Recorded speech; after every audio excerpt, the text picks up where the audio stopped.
Good afternoon. Welcome to the afternoon experiment. My name is Emanuel Livingston. I'm with you until about 5 o'clock. I was trying to watch Wyatt. I'm listening to CK. But I said I got to get in because I got to get out. I can't be on here with y'all till no 7 o'clock today. I got some stuff I promised my daughter I would do for her, and so I got to go and take care of that at about 5:30.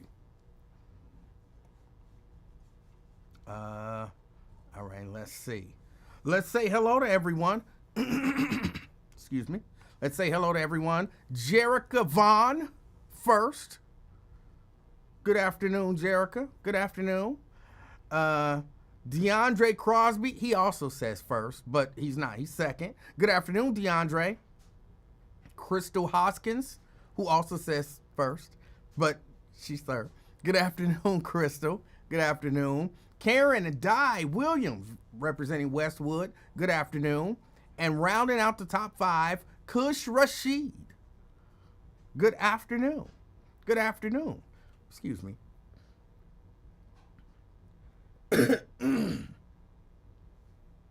Sorry about that. Kush Rashid rounding out the top 5. Good afternoon.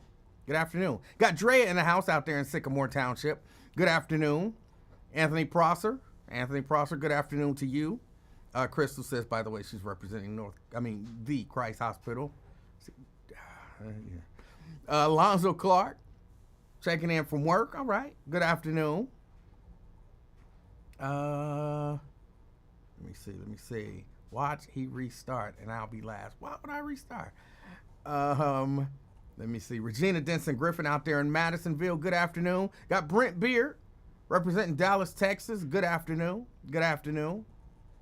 Brent says I look like a Post-it note.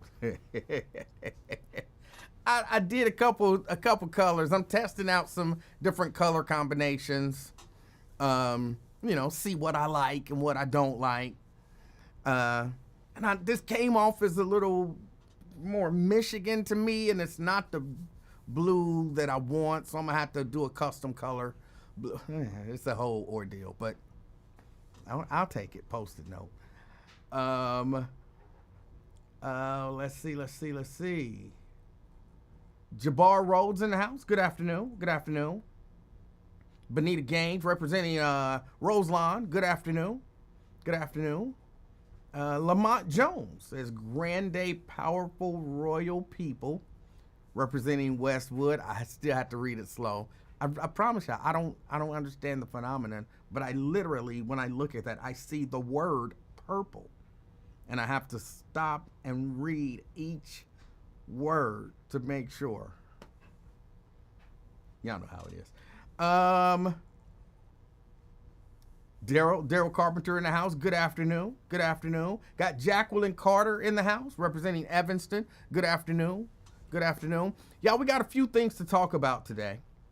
I missed yesterday, so I got to talk just a little bit. And when I say just a little bit, I mean just a little bit. Like, if I spend 3 minutes, I've spent 2 minutes too long.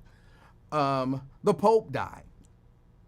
Now, I don't say that to be disrespectful, because he's a guy. You got to someone died. So, to me, that's sad. Because there are people who love them and who are going to miss them. So that's why, I'll be sad about it. Like, oh, they gone. On the other hand, it is what it is. People die. It happens. So, is it appropriate to say shout out to the Pope? Shout out to the Pope, man. You, to my knowledge, you didn't do nothing to me. So, I don't sit around wishing for people to be dead or anything like that. So, and for all of the people who knew and loved him, and then to all of those people who worship him, I think something wrong with y'all. You shouldn't be worshiping no man. But a lot of people do. A lot of people do. So, Pope is gone. They're having some issues. Because, he died at the wrong time, if that make any sense. I was listening to, they're not, allowed to mourn or to have like a certain kind of mass to mourn the dead during kind of this Easter week period. So they can't, some of the churches aren't allowed to do what they want to do to honor him because it's the Easter week, and some of them is like, well, we don't care about the Easter week, we're gonna do it anyway. So they're like, we're not gonna obey the rules because of him. So I mean, you know, it is what it is. It is what it is. The man is dead, and they'll have to choose a new pope. They'll have to choose a new pope. And, you know, not too long ago, I watched the movie, shoot. Now, it just slipped my mind, just like that. But y'all know the movie that I'm talking about, where they chose a new pope. It was a decent movie. It was a decent movie. I didn't like that little twist at the end. I'm not going to say what the twist was because some of y'all might not have watched it. But they had that little conclave. Thank you, Daryl. They had that little twist at the end. They could have did without the twist at the end. It didn't add anything to the movie. Like, if you haven't watched the movie and you plan on watching the movie, there's a twist at the end that won't affect the movie one way or another. Like, it has zero effect on the movie. I guess they just thought it was topical. So, but yeah. There you go. There's that. They have to have a conclave and elect a new pope. We'll see what happens. Tanika says, please don't tell the movie. I mean, clearly it's the movie about a conclave and they're electing a new pope.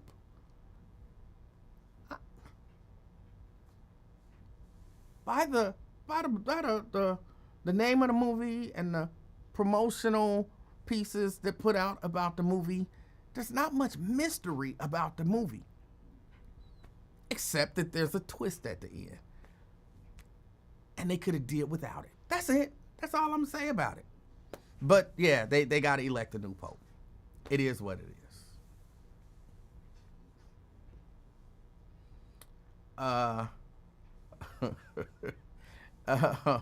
So that's that. That's all. That's really all I have to say. Crystal says, Emanuel, can you share with me any suggestions for where I can advertise for musicians for my band? My mom retired and she passed the torch on to me.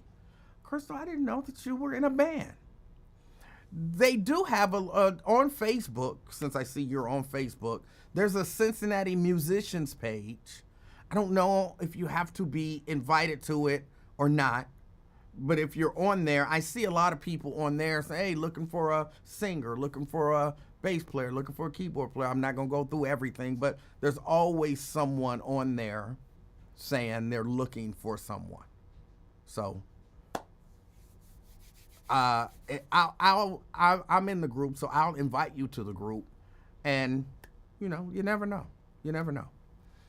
So that's it on the Pope. I don't know. Somebody pointed out that I didn't finish saying my hellos. Let's see. Where did I leave out? Where did I leave off? I said Lamont. I said Daryl. I said Jacqueline representing Evanston. I believe she was the last one. Pamela Kinney representing North Avondale. Good afternoon. Good afternoon. Alethea, one of the Killer Bees in the house. You know, I like when the Killer Bees is in the house. I like pushback. I know that sounds crazy, but I'm not one of those people who like people to agree with me. I like a little bit of a challenge me. You know what I'm saying? I like a little pushback. I know it's hard to do because I'll be right all the time. But, you know, I might have the right idea, come to the right conclusion, and have a little something off over here, little something off over there. I like pushback, so I like when the Killer Bees is here. Alethea, good afternoon. Samuel Campbell Jr. in the house. Good afternoon. Let's see, LaDonna. LaDonna says, hey, didn't know you were on. LaDonna Howard, good afternoon. I I want to know how they keep his body laying in state for days without embalming him. I don't know a whole lot about dead bodies, so I don't know. Maybe they vacuum seal him inside the thing. I don't know.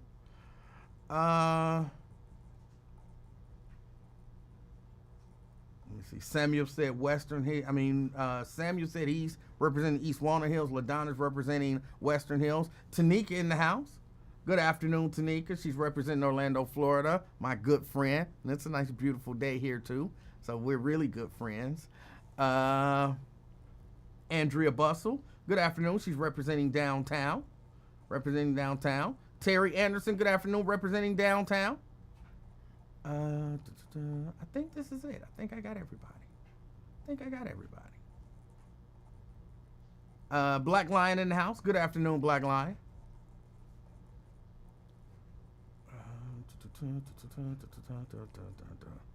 I want to talk about your mannerism. I don't know what that even means. Alethea, I genuinely don't know what that means.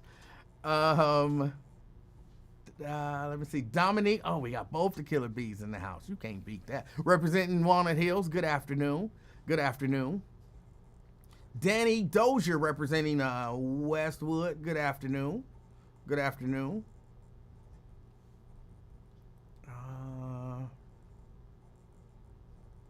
Yes, we're friends today. It's a beautiful day out.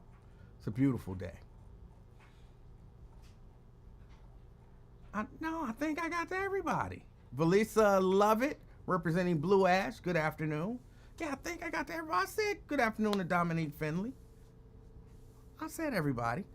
Okay, there's that. You got the Pope. He's no longer with us. If you want to comment on the Pope no longer being with us, you can give me a call, 513-717-KING. That's 513-717-5464. I think I got the phones. Hold on, I just closed something that I should not have closed. Sorry. I think I got the phones working right. I did something over the weekend because I had to take some cables over to the church to test out a theory that I had that ended up being correct, by the way. And so I left those cables there, and then they'll buy some cables, and then I'll get my cables back. But so I had to go into my thing, and I had to do some stuff. So hopefully everything sounds good when callers call in. Hopefully everything sounds fine. Let's see. What else? I had a few other topics that I wanted to discuss.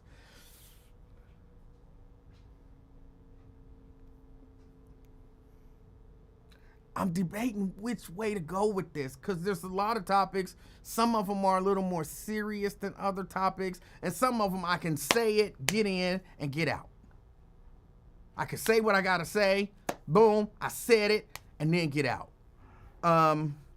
I think I'm gonna leave that one. It's trivial. It's really trivial. I'm gonna leave it to the end. And then some of these I don't know how to discuss, y'all. Kanye West.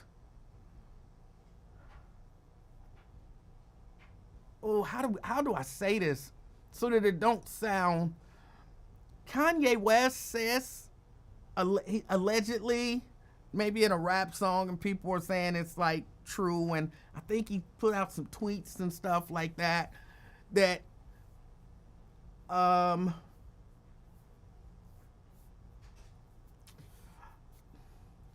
him and his cousin, who's a male,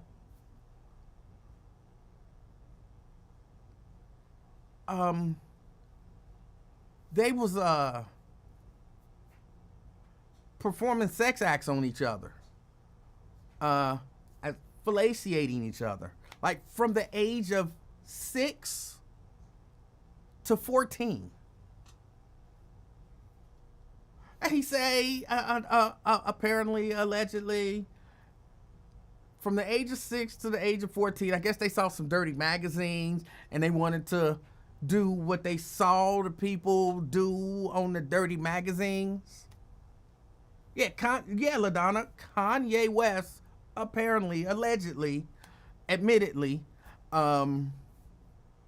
Him and his they did it to each other from the ages of 6 to the ages of 14.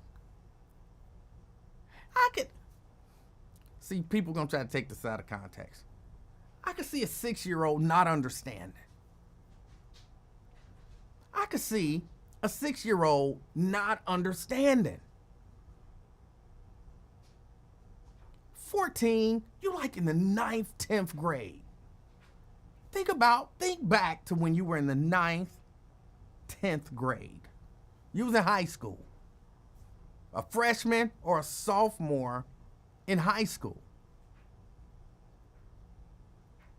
You kind of have an idea that you shouldn't be sucking your cousin's, you haven't. 6 years old, maybe you didn't know.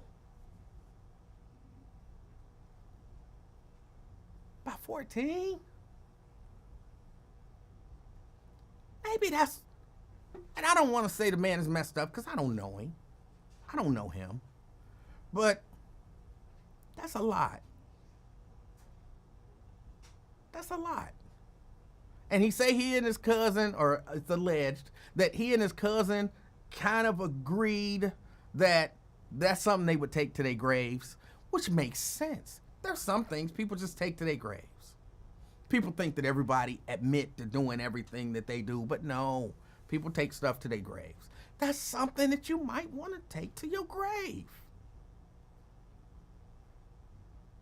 Kanye said, hey, you ain't free until you let it go. You know what I'm saying? So I had to put it out there so that I could be free.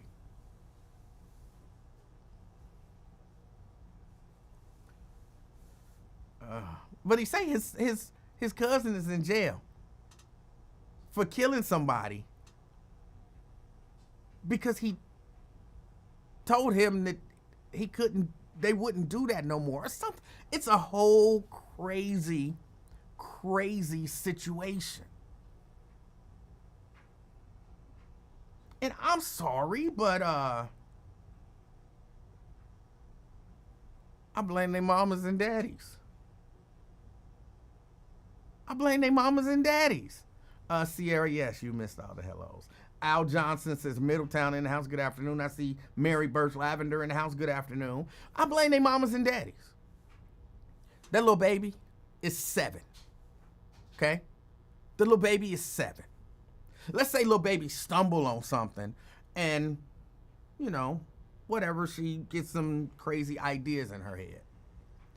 She is not alone enough with anybody else to act on it. And he talking about 6, a 6-year-old. How long are you leaving 6-year-olds alone?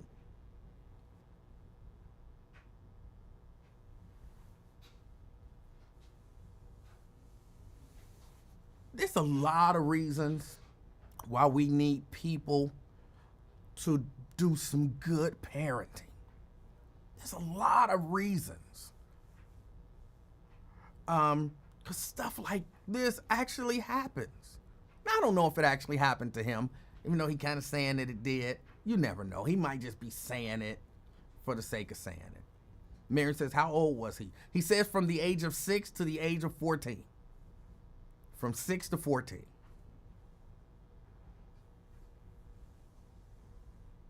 A 6-year-old would not have that opportunity. Not if I'm watching them.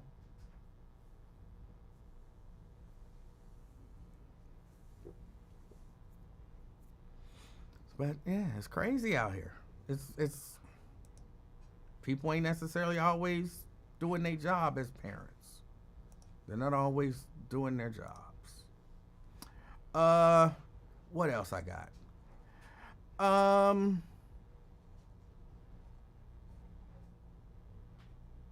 Yeah, he said some stuff about he and I'm a proponent to some degree of what happened in the house, stay in your house. You know what I'm saying? My mama used to tell us that. Hey, what happened in this house, stay in this house. I'm a proponent of that.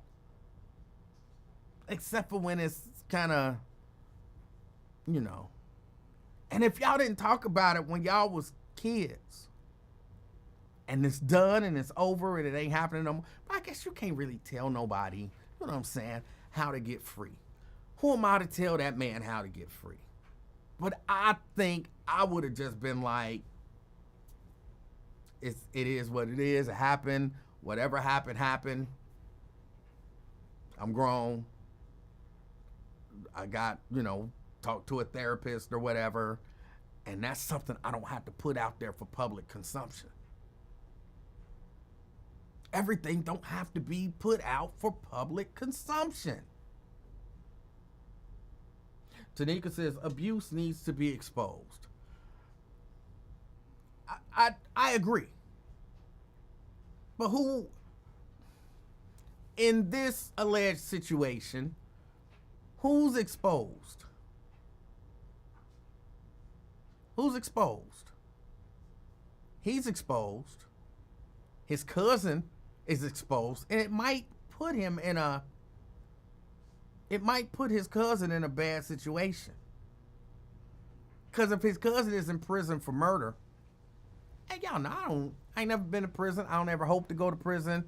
I hear stories about prison, whether or not those stories are true. But he might have put his cousin in a bad situation. Mary says the victim. Who's the victim in that situation, Mary? Who's the victim? They both victims. They both victims. Mary, Tanika said, I'm referring to your statement about what your mom said. Yeah. That's what I'm saying. That's the exception that I make. If my mama and my daddy have an argument, I don't need to be outside telling everybody my mom and my daddy had an argument. I don't need to be going to school telling the teachers my mama and my daddy had an argument. You know what I'm saying? Stuff like that. That's what happened in this house, stay in this house. That type of stuff. No, abuse. I'm a huge proponent of, I'm anti-abuse. I'm a huge proponent of tell. Somebody inappropriately touch you, tell. Ron says, I asked the wrong question. Well, what's the right question? What's the right question? Chelsea says, us cousins used to be alone all the time as kids, but wasn't nothing going on for sure. Y'all wasn't alone at 5 and 6 at my house. I tell you that. Y'all wasn't alone at 5 and 6 at my house.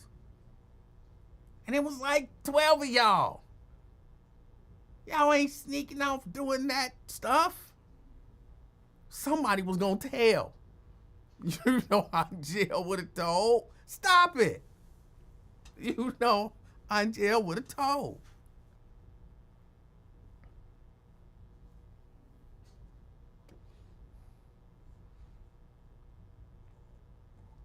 But yeah, that whole situation is sad, a little creepy.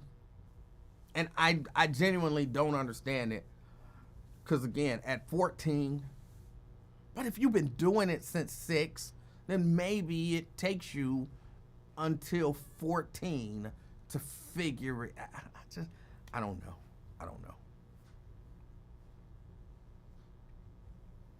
But so you got that going on.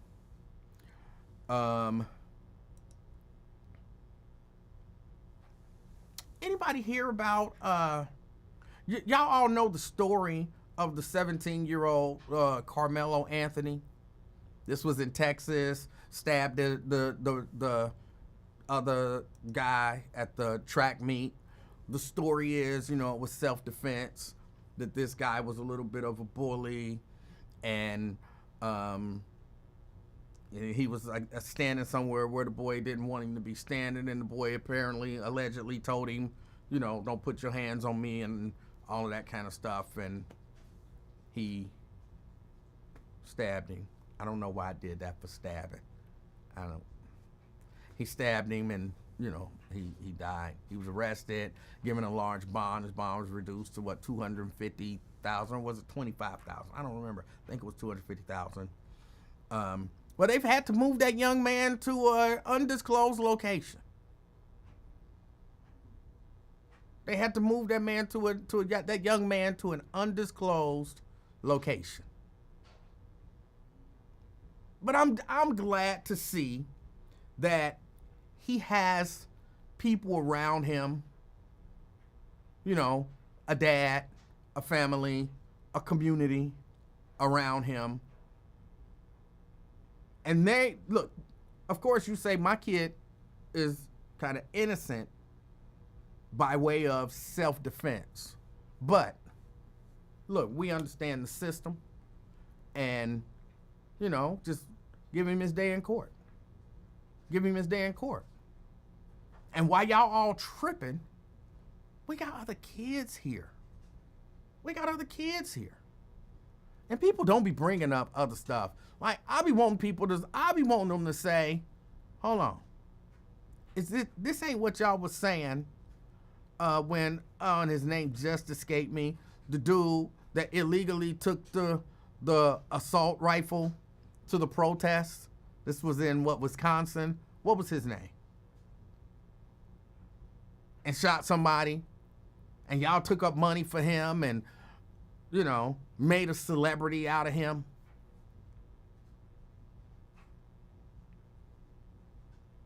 The young white guy.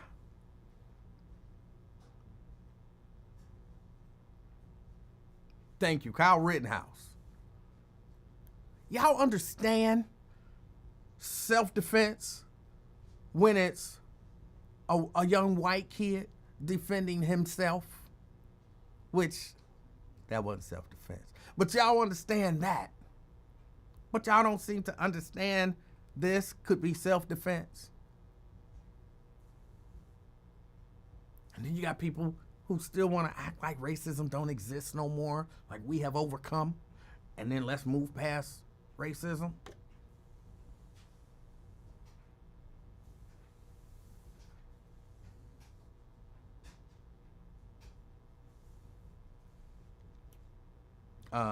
Ron says Kyle Rittenhouse, and the shoe was on the other foot, and it's just all more relativism.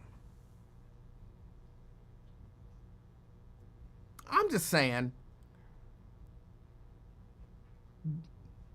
I felt the same way about Kyle. He should get a fair trial. I don't think his trial was a fair trial. I think his trial was a sham trial. But I thought he should have got a fair trial. He was found not guilty after that fake cry. After the fake cry, he was found not guilty. He was found not guilty. The system is what it is. He got off. It is what it is. But they were allowed to collect money for him. Now, I guess they could still technically collect money. Just they can't do it through GoFundMe. Because didn't GoFundMe kind of take that money back? Like, he had a nice piece of money collected, and GoFundMe took that money back, last I read.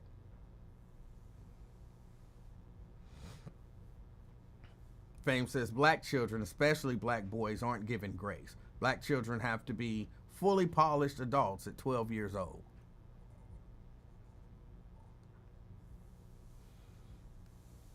I don't know. I see it. It's sad that the boy had to go into hiding. The young man. I keep calling him a boy, but 17 is a boy to me.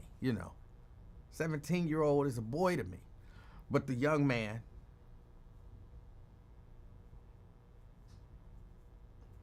Right, Dina.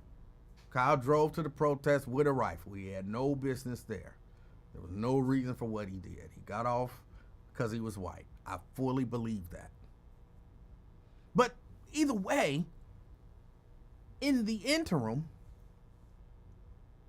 leave those young men alone. Let the justice system handle it. It worked for Kyle. Let it work for, I don't forgot his name that quick, Carmelo. Let it work for Carmelo as well. What else? What else?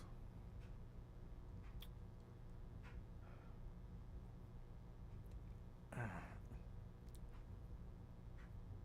really don't even want to talk about Shannon Sharp. Allegedly, Shannon Sharp out here sexually assaulting. See, I was about to call her a little girl. Young women. Sexually assaulting young women.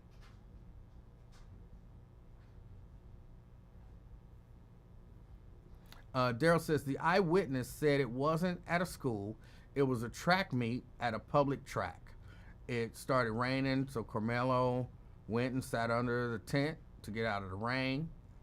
Tent was not designated for any team, so the twin brother approached him and told him to move and put their hands on him. So Carmelo reached, grabbed his knife to defend himself.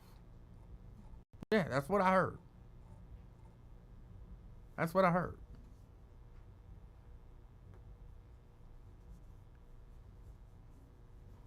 And I kind of support that. Look, I'm going to tell y'all, this is way out of left field and almost sounds like it has nothing to do with this. But to some degree, I think it does. I just watched that documentary on, I think on Netflix, about the Oklahoma City bombing, right?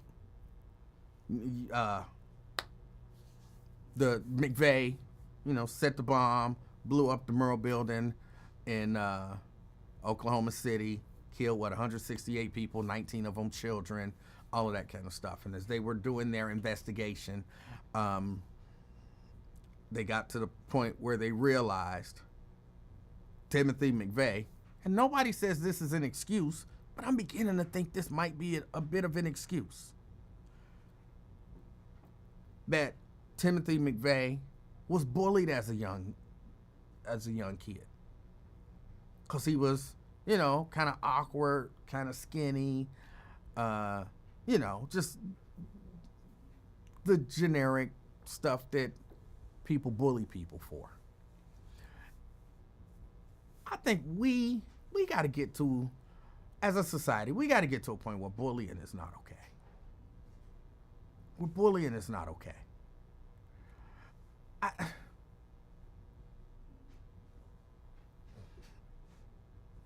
Ron says you can't stab or shoot anyone just because they put their hands on you. That's not necessarily true.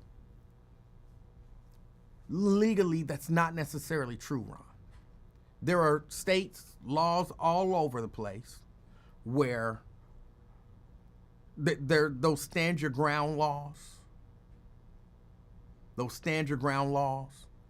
They don't, if you feel like your life is in danger, you have a right to use deadly force. That means ain't nobody even really had to put their hands on you. They can just make you feel like your life is in danger. So just from a legal standpoint, I think what you're saying is wrong. In particular, like Mary is saying, in Texas, and I'm not all that well schooled on their stand your ground law, but I've been told that their stand your ground law is very much broad. Ron says you're not standing your ground just because somebody put their hands on you and can use a weapon. No, you are. Hold on, somebody calling? I didn't hear no calls. Wait. Was that today? Oh, I'm sorry, that was CK, and I didn't hear the call, which means that the sound ain't working right on my end. But I'll figure that out.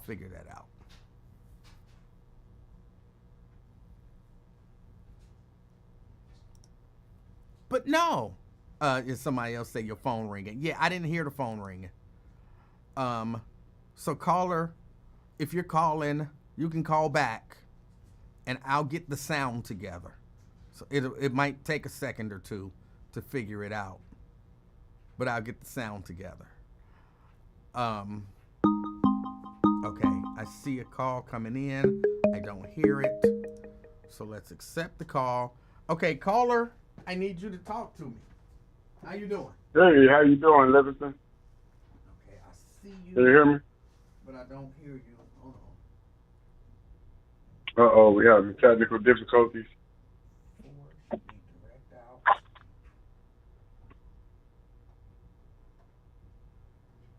Should be direct out channel 10.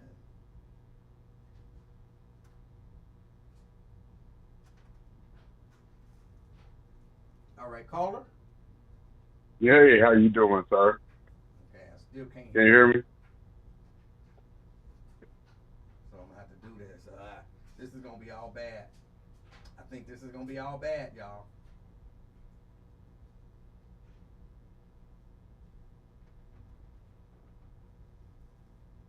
Caller. Hey, how you doing, Livingston? I'm doing all right. How are you? I'm doing good. What happened? We having technical difficulties? Well, I had to change some stuff up on Sunday, and I had to go and reprogram the board. But you're on now. So what's on your mind? Oh, yeah, I respect the game. You know what I'm saying? I understand. You feel me? You got a good show, but the stuff you was just talking about was exquisite. You was talking about some exquisite stuff. It was good. We had two topics you had just touched on. You said Shannon Sharp. You didn't really want to put too much, but then you said a good topic right before that. It was a good topic right before the Shannon Sharp. That's what I'm trying to hit you with, that one. All right. Remember that one? What was that? I'm not sure. That's what I'm saying. See, when we both old, both can't remember. See, when you're dealing with a younger person, at least a young one, be like, man, I was just talking about that. But when you're dealing with another 50-year-old, we just both forgot the last thing we were talking about. Damn. Well, I mean, I don't remember what I said immediately before I said something about Shannon Sharp. I talked a little maybe about bullying. There it is. Yeah. About the Carmelo Anthony court case. Yes. That's what you were talking about. That one right there is so fascinating, sir. I wanted to talk to you about that Carmelo Anthony case. What are your thoughts? Man, I feel that the man felt that his life was in danger, so he defended himself, Livingston. All right. He was outnumbered, Emanuel. But you know what? So by him, you know yes, what? sir. Let me say this though, CK, and this is just me, and I know Ron doesn't necessarily agree with this, but I genuinely believe if you put your hands on somebody in a violent way, they got a right to do whatever they want to do.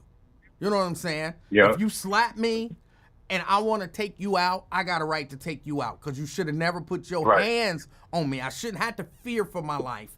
You don't put your hands on people. It's that simple. If you don't do it, I don't have to respond, and then you don't have to worry about what's my response of like. No, none of that matter. Don't violently put your hands on people. Yes. And like you said, I think don't put your hands on people violently. And I think you should never threaten anyone under zero circumstances, Livingston. Zero threats. That's a rule I'm throwing out there. How do you feel about a zero threat policy? I agree with zero threats. Now, I don't necessarily agree that just because somebody threatened to put their hands on you, that you got a right to take them out. But I don't believe, I believe you threatening me should be treated as if you actually did whatever the threat was. But not from my perspective, like from a legal perspective. So if you threaten to shoot me, you should be charged as if you shot me. If you threaten to assault me, you should be charged as if you assaulted me. And then maybe people will stop threatening people. No, the fear of my threat leads to my demise. I tell Livingston I'm going to murder him and his whole family. He reacts with a assassin bullet to my head. If I would have never threatened that man, I would never be dead. The threats are the problem. Stop running your mouth. It's about actions. See, I got all the solutions, sir. If we stop, because how many times have you heard, man, I'm gonna slap the shit out there, dude, when I see you. Yeah, Man, I'll slap. yeah. You hear I that? don't agree That's that. dehumanizing, Yeah, sir. but I don't agree that because of a threat, I should be allowed to, unless I'm in a position to carry that threat out. You know what I'm saying? Like if you and me, we standing there, and then you like, you know, I'm gonna slap the S out of you or whatever. Then if I believe that you actually, you know what I'm saying, you got the thought in your head and it's something where you could actually do it, like you look mad, like you look like you really thinking about doing this. Now I got a right to defend myself. But you know, just In like, bond first, so you can throw the first blow, right? I think so. Yeah. Yep. Morally and legally, you're right. But I don't know Because about I'm the one legally. I running don't that. think legally that's right. Yeah, I I'm think the it one. should be right, but I don't think it is. I'm an intimate threat. That was close. But I'm not sure that you are. Just because you said Yeah. it doesn't mean that you are. Mhm. I love talking to your program because we are changing lives every time we speak on the platform. You do understand those young people, all those subscribers you got, when they hear what we say, they know we speak from a place of wisdom and nonviolence. See, young people respect nonviolence. Violence is a language. That's understood by everyone, even children. Everybody know violence. You might not understand what I'm saying, but you're gonna understand violence. Gunshots, punches to the face, slaps. This is a universal language we speak. And if you stop speaking violence, you save lives, Livingston. You save lives one at a time. All right. And that's all I be wanting to get through to your public. When I see people like LaDonna and Tanika on your platform, I want them to understand that what we're doing is not playtime. This is not for the internet. This is for young African American people in the community of Cincinnati, Avondale, Ohio. That's right. Call them out. Further their education. Yeah. All right. No. I think I agree with you. You got anything else? Yeah.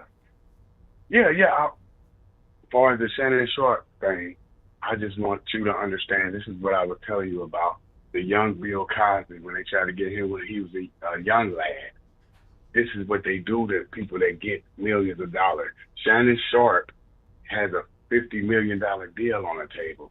So as the Jewish community always does, they throw their weapons at the African American rich dudes to destroy them completely. Oh my goodness. You got to remember that. Don't run from it. You cannot criticize your own people, but then when it comes to those people, I notice you're real hands off when it comes to Jewish people. No, criticize them for what they doing to your people. That's what I want you to realize. You scared. It seems like you're scared of those people. I don't agree that that's what's happening. You don't think that Shannon Sharp is being accosted by a Jewish person? No. I think Shannon Sharp made some bad decisions, and they're kind of coming back to haunt him. That's it. The bad decision was him to become wealthy, sir. No. That's the only bad decision. No, the bad decision was apparently him to be having sex with that young person. And not protecting himself. Will you explain to me what's wrong with it? Well, what is wrong with it? I think it shows a lack of character and judgment and maturity. But just putting that aside, you have to understand, unless he's just a complete idiot, he has to understand, for real, he has to understand that he is a celebrity and that celebrities do get put in bad situations sometimes because of their celebrity. And he has to understand that he's a man and that men sometimes get put in bad situations sexually when they don't take steps to protect themselves. And being a male celebrity out there sleeping with a young girl, you are putting yourself in harm's way and you're not protecting yourself. You don't blame Jewish people for that. I blame Shannon for that. So, okay, hold on. This makes no damn sense. Look, if Shannon said, I never had sex with that woman, then I'm like, they out to get Shannon. If Shannon said, hey, I have plenty of evidence that none of that ever happened, then produce that evidence, and then maybe they out to get him. But Shannon he made some decisions that created an opening for someone to exploit. You have to be wise enough in his position to understand that there are people who will exploit that opening, so you don't give it to them. Sir, may I have a rebuttal, please? Absolutely. Okay, sir. What is the difference with his decisions and those of Johnny Carson when his wife walked off with over half of his money? Same results. But the bitch older. No. Why y'all blaming it on the young? No, so if your wife, if your wife take half of your money, what's the difference? CK, that's not the same. It's not the same. Talk to me. You're telling me that being accused of sexual assault is the same as getting a divorce? They're not the same. Financially. No. But there are much more than just financial consequences. So if you're only talking about money, that sounds silly, but okay. But you're not just talking about money. How credible are my allegations towards you, sir? We can say anything. So what does it really mean, allegations, if it's not from a credible source? If I get on here and say, Emanuel assaulted me last night, how credible is it? It really doesn't mean anything.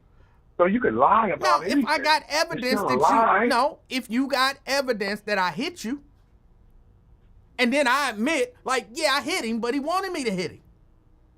Mm-hmm. And you like, no, I didn't want him to hit me, but he hit me. There it is. You just proved my point. No, I didn't. I still hit you. No, listen. Shannon Sharp never admitted to raping this woman. She's accusing him of rape.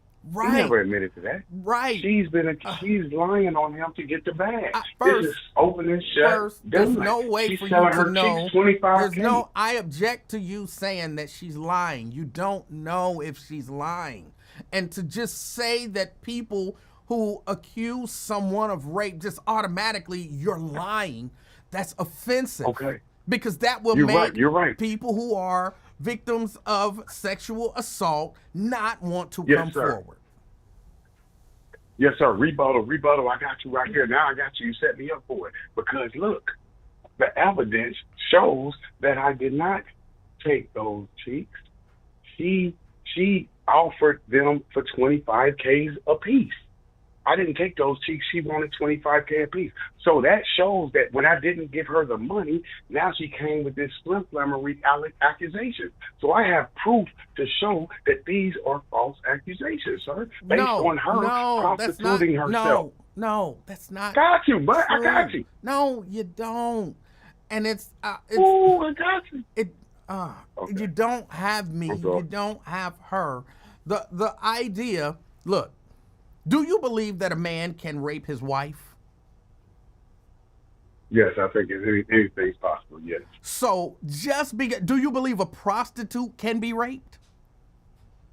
Indeed. It has happened before. So just because I agreed to have sex with this person for this amount of money doesn't mean on a separate occasion, or maybe even during that occasion, they didn't rape me. Exactly. So hold on. Okay. Oh, you're right. Okay, I got to give you that. I'm gonna give you that point. But it's on the same opposite. All I'm saying is that's why the rape accusation is the greatest accusation, because of what you're saying.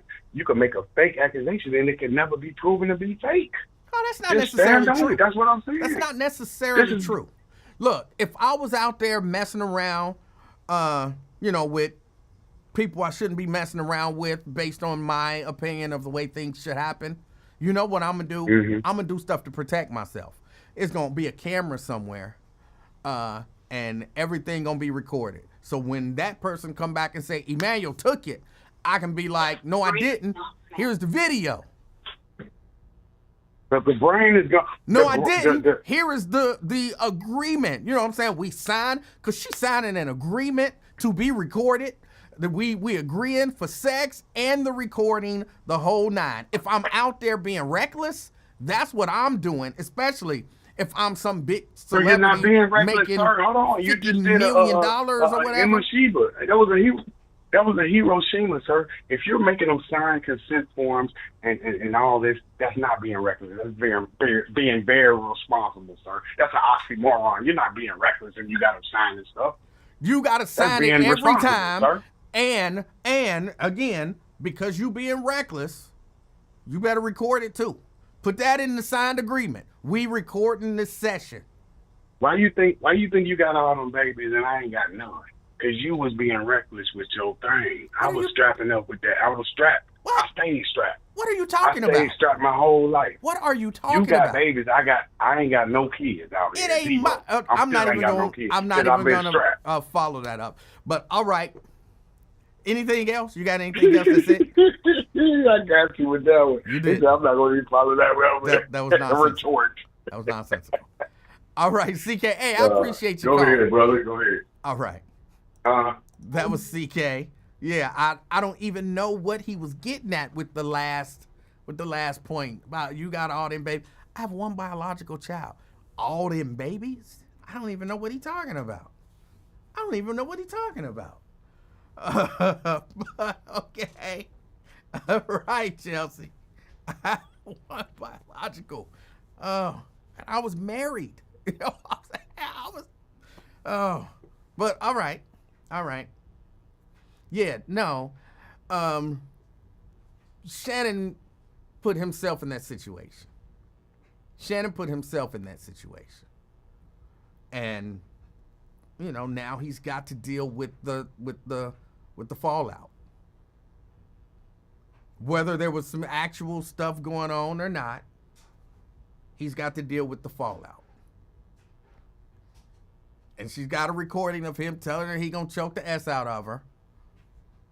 And then, all that stuff. I listened to the recording of him telling her, she's complaining about him manipulating her. And he tells her he doesn't like that word. And if she say that word one more time, when he see her, he gonna choke the S out of her.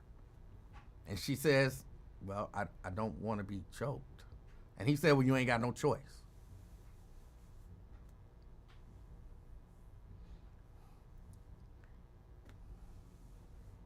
You can't. And then it's just warning signs. You know what I'm saying? If choking isn't always a bad thing. He wasn't saying it. Again, she was saying, I don't like being manipulated by you. I don't remember the exact wording. But I don't like, this feels like manipulation. And he tells her, I don't like that word. Say that word one more time and I'm going to choke the S out of you. That feels like a bad thing. That feels like, you know what I'm saying, just listening to the conversation, it felt like a bad thing. It didn't feel like, girl, I'm going to choke you. You know what I'm saying? It didn't feel like that kind of, I'm going to choke you.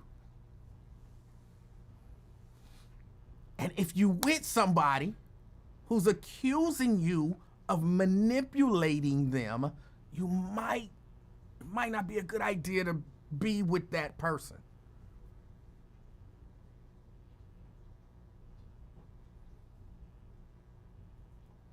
So, yeah, Shannon, I don't know what's going to happen. But, look, if I don't know nothing else,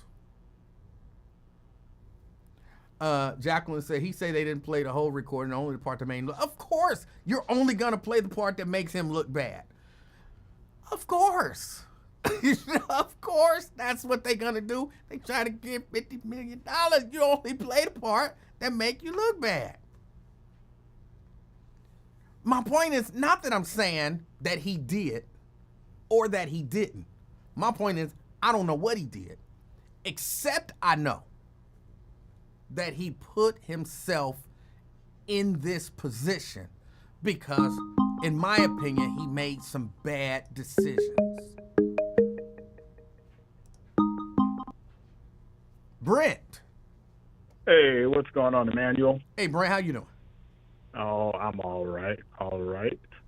We'll start with the serious stuff, get into the somewhat not so serious. Brent, yes, before sir. you do that, hang up and call me back. 10-4. Let me reset this thing because this thing is coming up bad.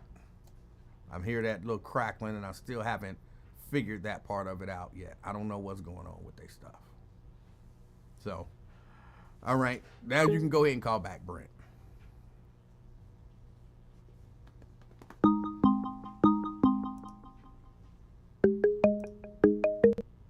All right, Brent. All right. Is that better? That's better. Yeah, I think I accidentally connected to the Buzz Wi-Fi, so my apologies. No, it wasn't you. It wasn't you. It's this phone system here. Oh, okay, with the cracking again? Yeah. Oh, okay. But we'll start with the serious stuff first with Carmelo Anthony, the Frisco team. Yes. And you're asking about the stand your ground law. Yes. Down here, and it's somewhat vague, which leaves it up for interpretation, and I've yet to see a successful stand your ground law for somebody black because we're always presumed to be guilty and the white people are presumed to be innocent. So it's going to be tough. Yeah. But it pretty much says, what does it say? You can defend yourself within necessary force, including deadly force, just as long as you're in a place where you are legally allowed to be and there is an immediate threat. And they talk about proportionality, which sort of contradicts or conflicts with that whole, reasonable or necessary force. So, because they're saying you can't use deadly force for something non-deadly. Well, how do you know that at the time? You really don't know. Right, because a punch in the head in the right place can be deadly. Yeah, don't cops all the time say that, hey, what was it, Timothy Thomas had a brick and there was, at least 5+ of them and they feared for their life? Well, that wasn't Timothy Thomas, but yes. Oh. I don't remember that brother's name. Oh, I can't remember his name. But no, that wasn't Timothy Thomas. But yes, to your point. Yeah, but the one guy, yeah. So it was him. Well, he was there, and then it was, I can't even think of the young man's name that wound up getting killed, but also at least a couple of his buddies that were known bullies that had broken his phone and picked on him. And from some of the stuff I read, that he even at a party that they were both at, grabbing his girlfriend's butt and everything. So, but they're always going to spin it to where we don't get the benefit of the doubt. And, we know those laws were written for white people to be able to gun down black people because, times have changed to where they couldn't do it anymore and not wind up at least in front of a jury. Right. So that DA and that officer had an opportunity to where they could have just said, nope, stand your ground law, and then let it be worked out in the opposite. But he winds up with a $250,000 bond, which is insane. As for a 17-year-old who wasn't a gangbanger, 4.0 student, had offer letters to, I think it was Harvard or some other Ivy League school. So it's crazy. But, that's, welcome to America. Yes, and a number of people have given it was Lorenzo Collins with the brick. Okay, thank you. Yes, but I agree with you on all of that, yes. Okay, and Easter Sunday, we'll go back to Sunday for that. Did you guys have anyone join the church or give their life to Christ? No, not at any of the churches that I attend. But they were both packed out. But no, nobody joined or anything. Okay. Yeah, so man, we just going to two different sets of churches because this one, they had, I think it was like 4 or 5 that I attended where they from young to old, So I think the youngest kid was maybe about 15, and the one guy looked to be well in his 70s, I would say, and then ladies in between there. So yeah, so it's just amazing how different parts of the country, different areas, churches operate differently. It might just be different churches, because who knows, the church right down the street might Yeah. have had 10 people join. It just Yeah. And something happened at that church that I'm debating on whether I should post it or not. But they did the praise dance. They had the ladies on stage. They were doing it to Kirk Franklin. He has risen. Okay. And then at the end, he's not dead. I'm not Tamika or you. Well, I ain't heard you, so I may be you. But but everyone's focused on the stage, and then out the corner of my eye, I see something in white, in all white, coming down the center aisle, and I'm like, okay. It took me a second. I'm like, is that supposed to be Jesus? And then I looked, and I was like, oh, that is supposed to be Jesus. And then in my head, I'm like, oh, that ain't my Jesus. And I couldn't look at him because it was, how, story in the Bible where Jesus fed the 5,000, besides women and children, with 2 fishes and 5 loaves. Okay. And then afterwards, they had a whole bunch of bits and pieces left over. Uh-huh. Well, this Jesus ate all of them. So he wasn't the typical archetype that you would expect for Jesus. And so I just, every time I would look up, I would find myself, laughing. So I just looked at the wall. Well, we don't know. Jesus might have been a heavyset brother. We don't know. And Jesus fasted for 40 days and 40 nights. That was that time. That wasn't. He could be. Fat people can fast. Mm-hmm. Well, So I'm still debating that, but we'll see if I wind up doing that. But I thought you was gonna say he was white or something. You talking about because the man was heavy. Look, I'm gonna post it. I'll just post it so you can see for yourself, and you're gonna say the same thing. That ain't my Jesus. Oh, but my Jesus probably eat ginger snaps, so I don't know what you talking about. That might be my Jesus. And they even had his face covered like with the sheet, and a couple of times he almost tripped, or the little guy, the little child, he was a child, holding like the red sash behind him. He went to turn around and almost ran a little kid over. So it's like, but yeah, I'll just post it, and you judge for yourself. But Shannon Sharp, because I just caught wind of this morning, but 2 things that I heard from the text message back and forth disturbed me. The first one was baby gravy, which growing up we had brown gravy, so I'm like, what's wrong with Shannon Sharp? But then I forgot, okay, there's white gravy, but I've never heard it used in that terminology. Maybe that's what? What? Because I didn't see any of the text. So what was it?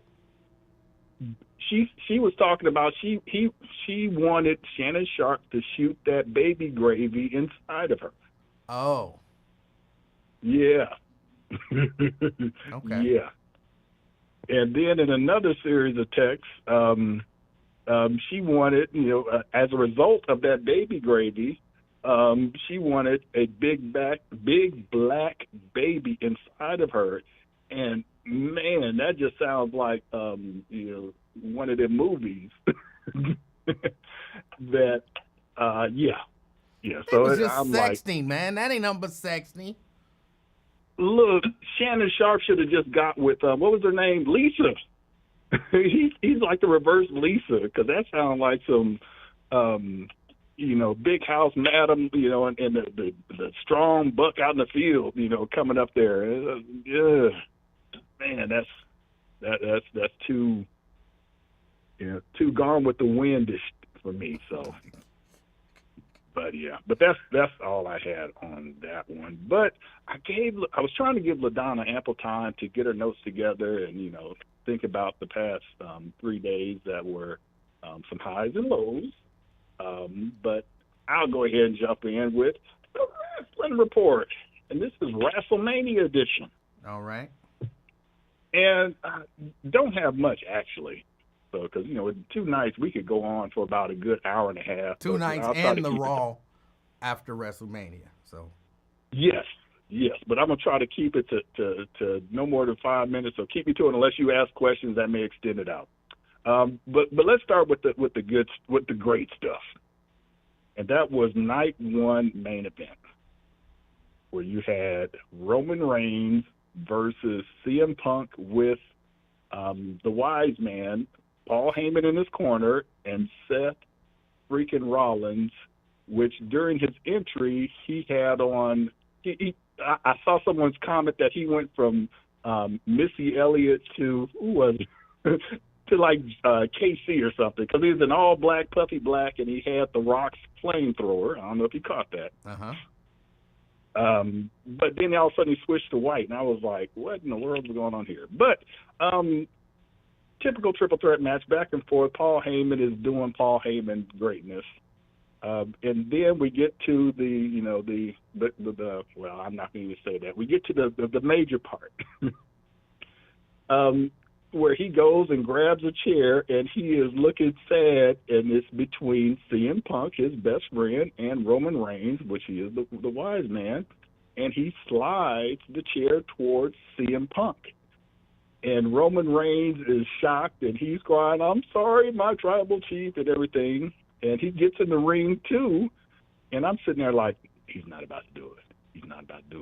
Hits CM Punk with the low blow. He falls over, and Roman Reigns is ecstatic. So CM Punk gets beat down with the chair, and then they both go over to Seth Rollins and saying, "You can get him back for hitting you with the chair and everything." And then all of a sudden, he low blows Roman Reigns, which I was shocked. I was shocked too. Go ahead. And what made it great was how Seth Rollins was just standing there and held out his hand for him to get the chair from Paul Heyman and commence to a couple more chair shots. It was a curb stomp, 1, 2, 3. So I was totally shocked like that. So that was great, absolutely great match right there. I wasn't expecting that turn, but yeah. But and then the other main event for night 2, you had Cody Rhodes and John Cena, which to me that was a bad match. Yeah, and then you had I low was blow. so underwhelmed. Yes. Yeah. And all it took was Cody had I'm not going to use the chair, and then low blow, and then attitude adjustment, which hasn't won a match in how many years? 7 years, and for the victory. So I was a little disappointed there. But we saw a new Intercontinental Champion with Dominic Mysterio, which I was pleasantly surprised with that. I was surprised too. I was actually surprised, like almost all the titles changed hands except for the women's major champion. Single time. But yeah. Everybody else, the titles changed hands. So yeah, I was a little surprised by that. Yep, New Day got their titles back finally. Jacob Fatu. We knew he was going to win. We both talked about that. But you saw that Haku/Ming came to the ring and dapped him up and everything. But Haku wasn't in the script. But who the hell's going to stop Haku? Even at he's got to be at least in the 60s or 70s. Yeah. Yeah. So what was that one there? The women's match was good. The first match of night 1 was good with Bianca Belair and Rhea Ripley and Io Sky. That was a good match. It really was. Yeah. I didn't think I would like it, but yeah, they did. They put on a good match. Yep. And I think that's all for WrestleMania. Did you have anything to add to it? Overall, what did you think of WrestleMania night 1? If you had to give it a grade, what would you give it? Night 1, I would give it a solid A. I would give it a solid A. Really? Okay. I would give it started off maybe a C. No, okay. Okay, so what? Since the main event was so great, what drags it down? So there had to been some F's in there for you. Everything in between. I think the first match was. Well, no, wait a minute. We forgot about main event Jey Uso winning. Yeah, which I didn't like that. First match. The main event was good. I think everything else was. Mm-hmm. And then what would you give night 2? Night 2, man. To be honest, I fell asleep on most of it. Outside of the first match, so I give it an incomplete. But I did go back and watch the John Cena match, because that's really the only one that really mattered. Yeah, because I didn't even know. Because once I started watching on Monday, I'm like, hold up, when did what's her name, the redheaded Irish girl come back? Yeah. And my son said she came back last night. I'm like, I fell asleep on that thing. Yeah. So. I would give night 2 a B-. Okay. Not okay. B. So you thought night 2 was better than night 1? I would give it a solid B. Because night 2 was the opening match with the triple threat. Yeah. And then everything else there was okay, except for that main event dragged it down. Mm-hmm. Yeah, and the only 2 things I wanted to mention about Raw the next day is that John Cena got RKO'd out of nowhere, so we know what's going to be the next little mini feud there. And the return of Rusev. The return of Rusev, yeah. So he's back. So let's see what they're going to do with him this time, because they definitely dropped the ball the first time with him with the whole Rusev Day. They should have put a rocket on his back, and they didn't. So. But if they allow him to be dominant like he was before in WWE, but the promos, I don't know if you ever saw any of those promos in AEW, because his mic work was top notch. Okay. So if they can combine those 2, there's the makings of some good feuds with big guys that can actually move, and it won't be like the old Andre the Giant versus Big John Studd matches, which were. Jason said, what about Jade Cargill and Naomi? Jade Cargill and Naomi, Jade is still not fluid like she could be, or like hopefully that she will get to be. There were times in the match where they would go from one move and they get to the other, and they're like, oh, no, I need to be here and here, and then they would execute the move. So that's the only thing there. I don't know if it was just, the crowd, or, they didn't practice enough, or she's still green like they said she was, what took her so long to debut in the first place. Yeah. So, if they could have smoothed the transitions from move to move and everything, it would have been great. But I hope they continue on with Naomi's character, because she's embracing her being the heel. And I'm all in for it. All right. Hey, I appreciate your call. That's all I got. And you take it easy, and baby gravy, really. Okay. All right. I'll talk to you later. All right.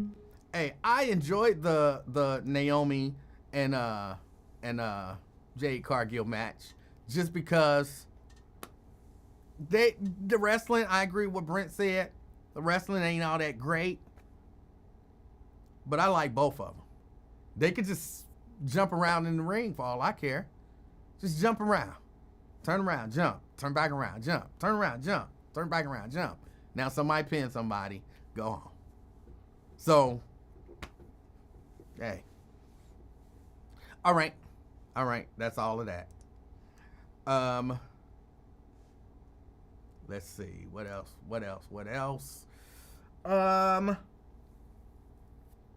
Did y'all see, do y'all remember Scott Peterson? Accused of killing his wife, Lacey Peterson? Y'all see that? The Innocence Project out there, in California, they say he didn't do it. And they say they got the proof. They say he didn't do it, and he got the proof, and they got the proof.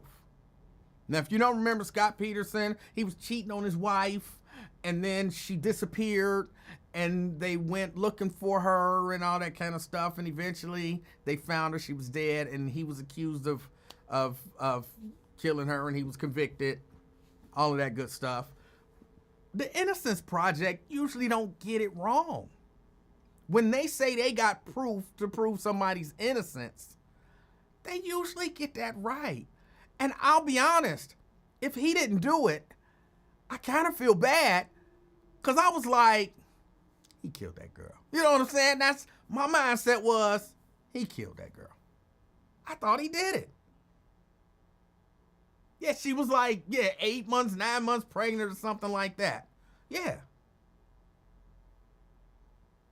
But they're saying he didn't do it. And for whatever reason, I tend to trust the Innocence Project. And there's nobody that I know when that whole thing was going on. There is literally nobody that I know that even thought that there was a chance that he didn't do it. No part of me said, he might not have did it. Because y'all know me, I love to, how do we know for sure that he did it? We can't say for certain that he did. I'm not sure that he did it.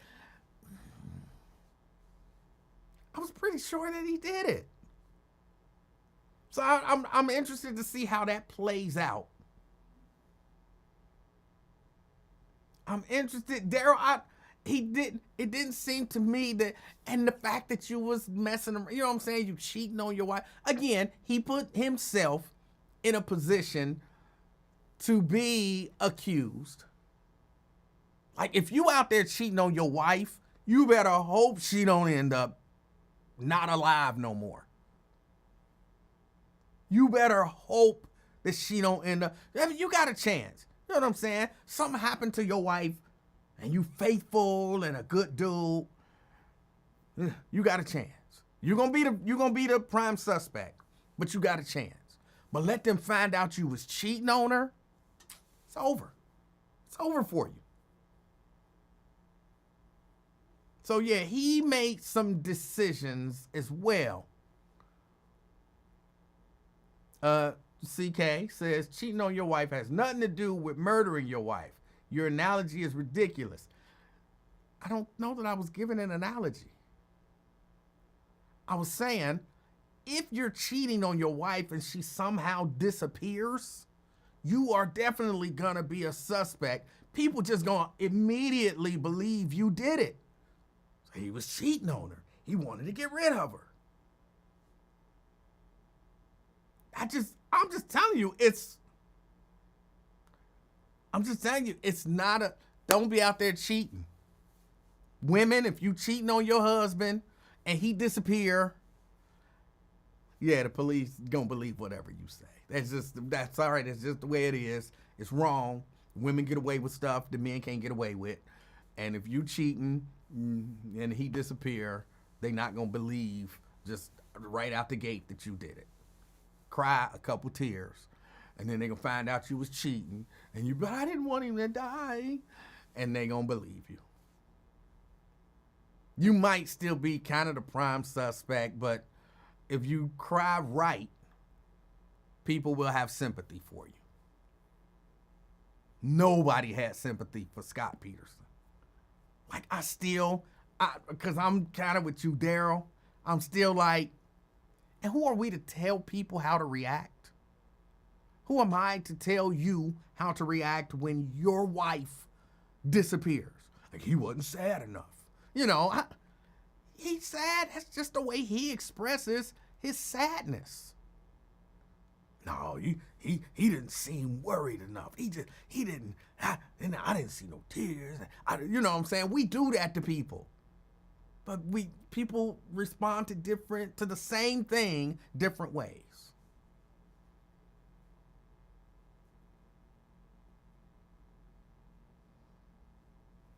Verta say, you're right. If you didn't kill her, you better have a rock solid alibi. Like you were visiting the planet Mars at the time she disappeared. Because even then, and you know why he went to Mars? Because he had set it up for somebody to kidnap her and kill her. Because he wanted her out the way. But I was on Mars. Y'all know I couldn't have killed her and then flew to Mars and then came back. Then I couldn't have done it. You had somebody do it. Like it don't matter. Dale says he did it. Innocence Project says he didn't, so I am interested to hear the evidence that they have. I saw they said something about a burned out vehicle with a bloody mattress in it that they believe is connected to this case, but they said they have proof. So I'm interested to see what happens. Interested to see what happens with that. And in is it? Hold on, I have to look the story up again. The Supreme Court. Hold on. See, because I had this story pulled up, but I accidentally shut something down, and that's the one that I accidentally shut down.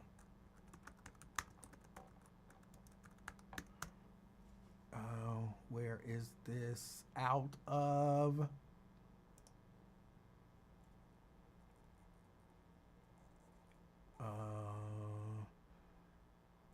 Maryland. This is out of Maryland. The Supreme Court is looking at a case.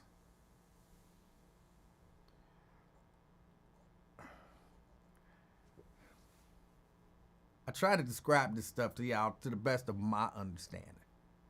Apparently, in Maryland, there was a school district.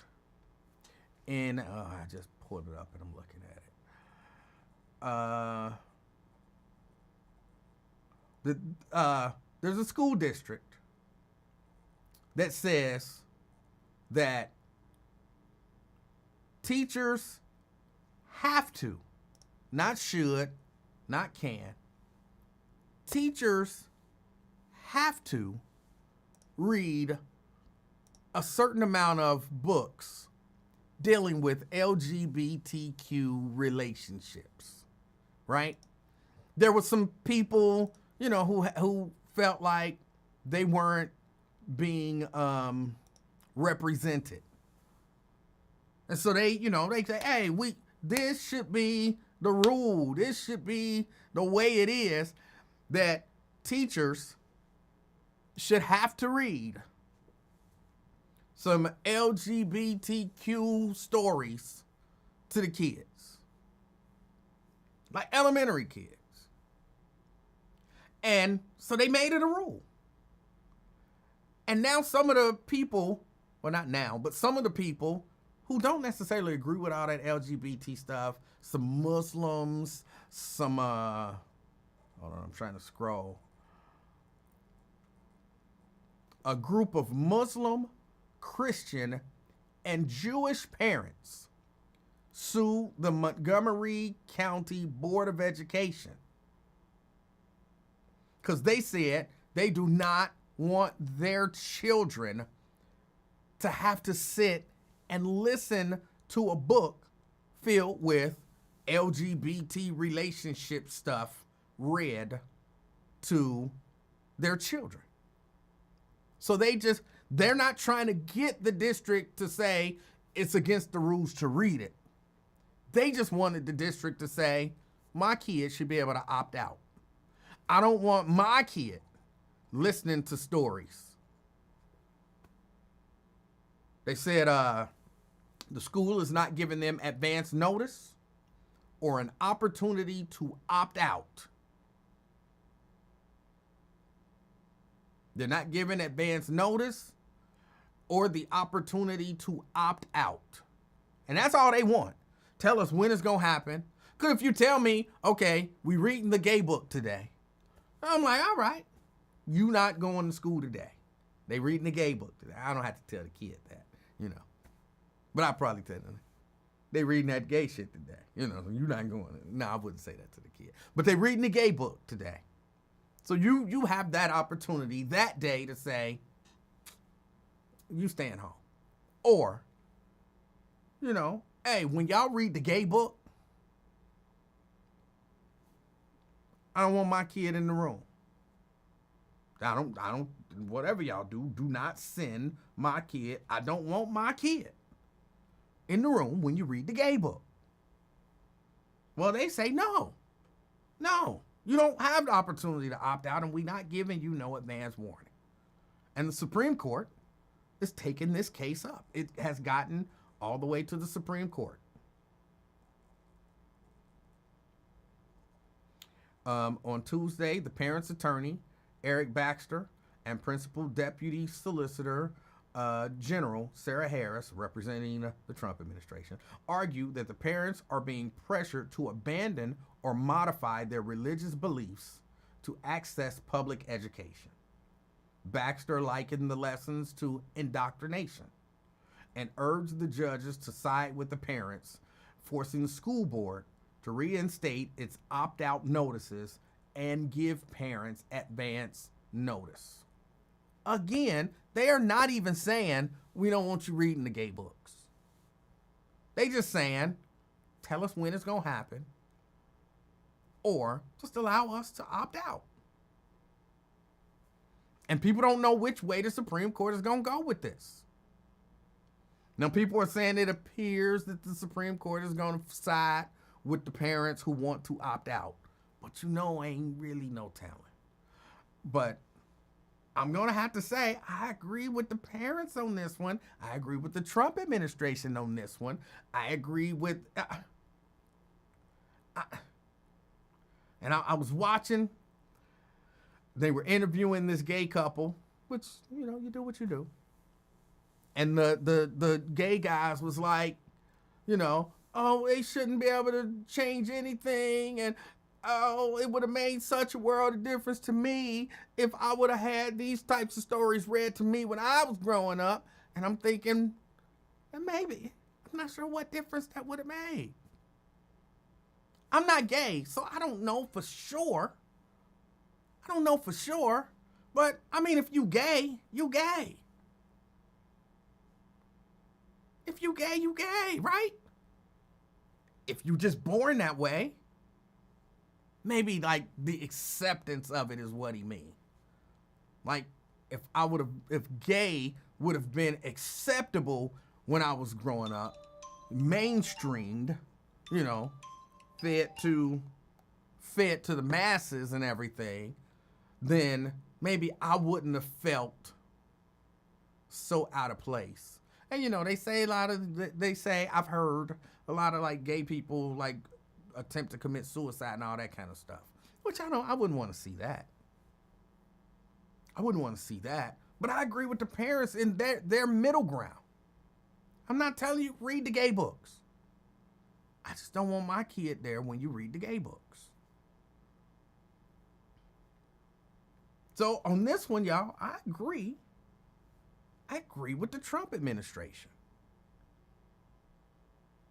Let them parents opt out. Give them advance notice. Let them opt out, whichever way it is. I don't like the fact that y'all have said, well, it don't matter, we gonna read gay books to the kids. I don't like that. Just in and of itself, I don't like that.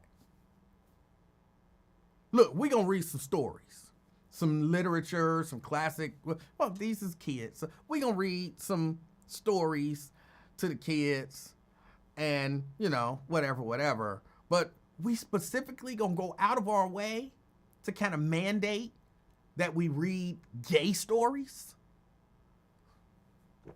I'm sorry, LGBTQ stories. I don't like that.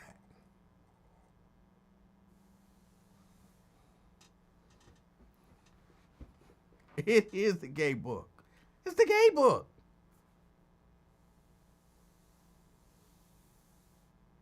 Today we're going to read about Timmy kissing Jimmy.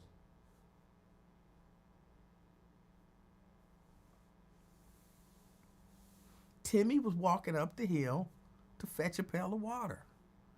And then Jimmy came up to him and he caressed the back of his head ever so gently. And he, you know what I'm saying? Like, what? I don't know. Even how do you get into that? Like, when I was growing up, Jack and Jill probably did some stuff. But I didn't know that they was, like, they never said Jack hit it. You know what I'm saying? They was just going up to fetch some water, and then somebody fell, and then the other person fell. They wasn't doing it. You know what I'm saying? He didn't slobber down. Nothing like that. There were no, I don't know, when I was in elementary school, books didn't include sex. books didn't include sex. So it wasn't no LGBTQ books. What makes a book a LGBTQ book for kids? Maybe. Okay, maybe. Think about it. Maybe, okay. And his mommies said this, or his daddies said that. Little Tim went home and his dads were really angry with him. You know, maybe that's it. Like, ooh, it's 2 men. Maybe. But other than that, what elementary books are you reading to kids that include LGBTQ themes?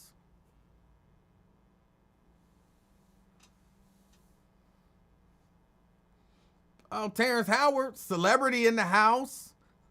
Terrence Howard. Good afternoon, sir.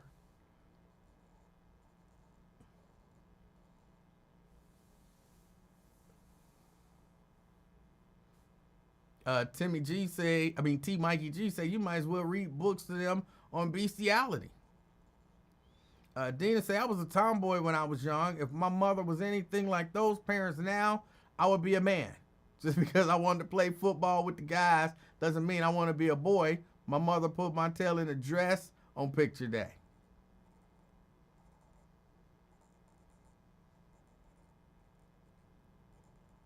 Jerica says, I thought Jack and Jill were siblings. Yeah, I never thought Jack and Jill were siblings. I never thought they were siblings. I always thought it was something. For real, this is the first time I've ever even considered that they might be siblings. Maybe that says something about me. I never even considered that they could be siblings. Tanika says, I believe it's about indoctrination and making everything normal and or acceptable. And Tanika also thought they were siblings. Okay. Terrence says, what did I fall into? Okay, if you're just joining, there's a school district in Maryland where they kind of mandate that to the kids, the teachers have to read some LGBTQ content. Like, it's not just some teacher with a rainbow flag in her classroom reading the LGBTQ content. This is mandated by the school district if my understanding of this story is correct. Now, if my understanding of the story is wrong, tell me, but I know I was watching a reporter talk about it, and the reporter said it's mandated. So that reporter might have steered me wrong. But my understanding right now is that it's mandated that they read to the elementary school children some LGBTQ stories with LGBTQ themes in them. Because they don't want nobody to feel left out. I agree it's indoctrination, even though I call it indoctrinization. I agree. I don't like it. I don't like the fact that I don't like it. But I do think, in as much as they're doing it, let the parents know, let them opt out. This is, again, the Supreme Court. I mean, this has gone through all the channels. Somebody went to the school board and said, we don't like this. School board said, F you. They went to probably the mayor, and the mayor said, we can't do nothing about it. And then somebody sued somebody, and then it went to, just a regular court, and then somebody appealed, and then it went to a appeals court, and then it went to, I believe, a district court, and now it's all the way up to the Supreme Court. Like, it's been through the rounds. I might have a part of that process wrong. Like, the school board might not have said F you. But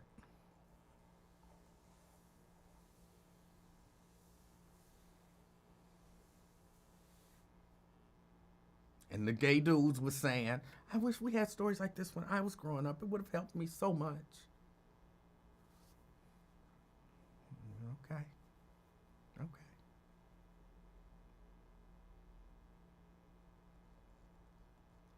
Crystal says, I thought Jack and Jill were siblings also. Am I the only one who never thought they were siblings?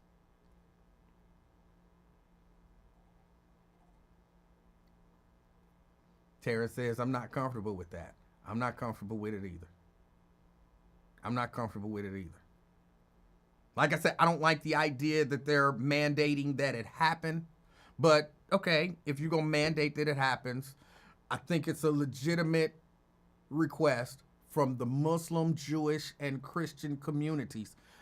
People who really feel a sense of whatever in their religion to say, okay, if you're going to do that, then just let me take my kid out of school, or I don't want my kid in that class, or, whatever.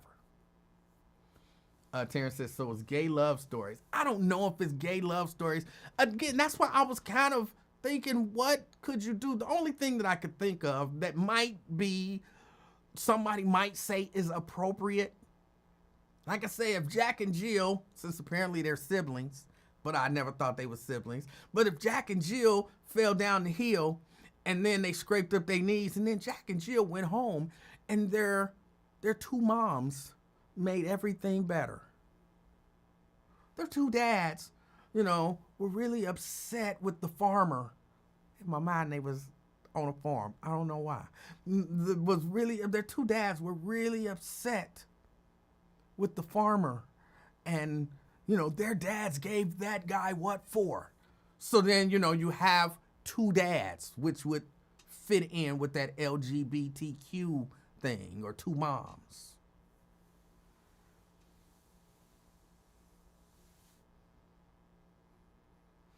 Trish says, no, you're not. I figured they were at least holding hands on that hill. Yeah! I thought that they were boyfriend and girlfriend. Growing up, they were boyfriend and girlfriend. Kim says it's a song about Jack and Jill. Yes, it is. Radio.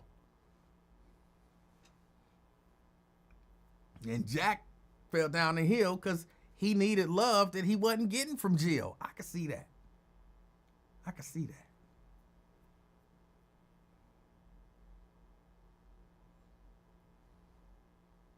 I don't know why I thought it was a farm. But she fetching water. In my mind, that you do that on a farm. I don't know.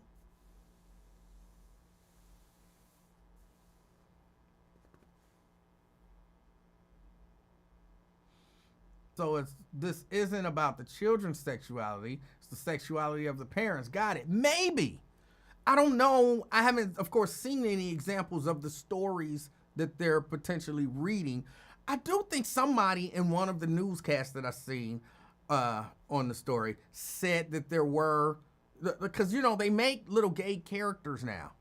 Not just the Teletubbies. They make little gay characters now in stories. So it ain't just two moms, two dads. Like, it'll be a little gay kid in there.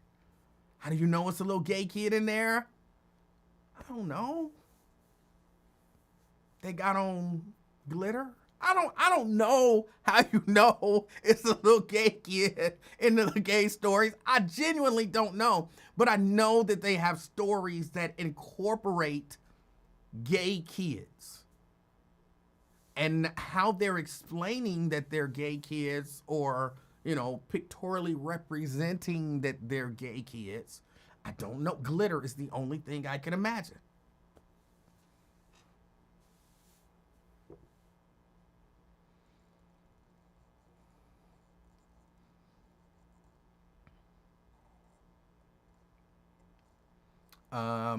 Ron says they're indoctrination stories. I feel like that's what it is.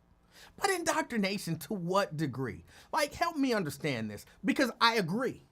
I think it's dangerous, but I'm not 100% sure why. Because there's a part of me, and forgive my ignorance. Again, I didn't grow up gay. I knew one or two gay people growing up who never came out, or at least to my knowledge, they never came out as gay. You just knew they was gay. Again, we would say he flicked it. That's what we called it when I was growing up. Called us wrong, bad, whatever. But when I was growing up, we just called it flicted. So I had one or two friends who we knew was flicted, but we were still cool with them. They was flicted, but so what? So what? So their flictedness didn't rub off on us. Ooh, I don't like the way that sounds. We didn't become flicted because they was flicted. So is reading the LGBT stories, is our concern about reading the LGBTQ stories that somehow our kids are going to turn gay? Because I don't know that it worked like that.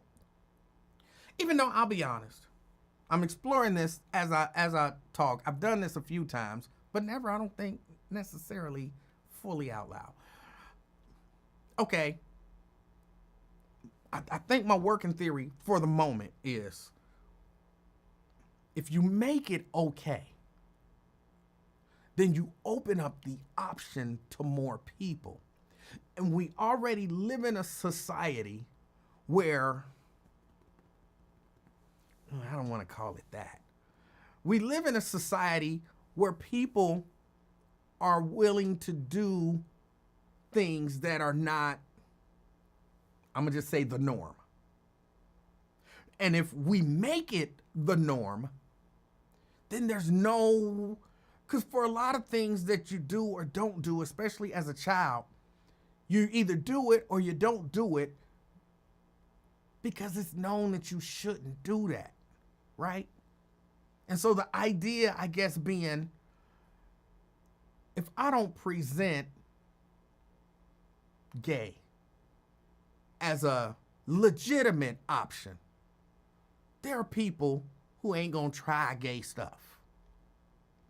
But if I present it as, for real, this is a legitimate option for you, maybe you just didn't know. You know what I'm saying? You know, Kanye was fellaciating his cousin from the ages of 6 to 14, his male cousin.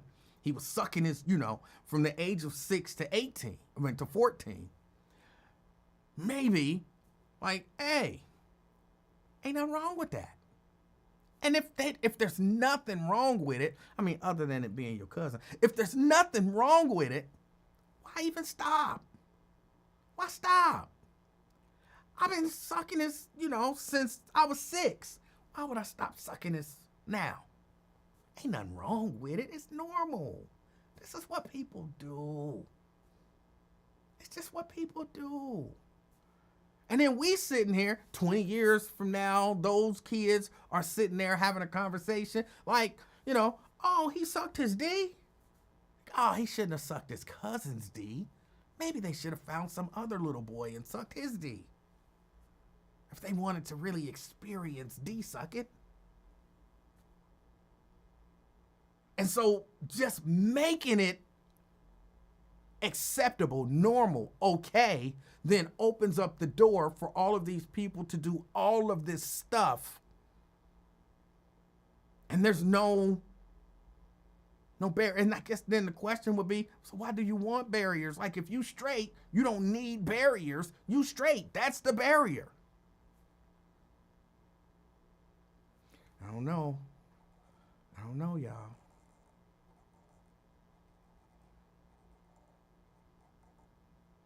Tria says Sesame Street has a gay character now. Brian says, we don't know, but we condemn it. Wow. The right wing has found its entry point into black conversations. People like who they like. Why on earth some of y'all think people can be convinced to be a gender they don't? Can you? Okay, then. Well, I don't know if people can, Brian. I don't know if people can. I can tell you it was never an option for me. Not because, I'm straight. I was straight from the time I was born.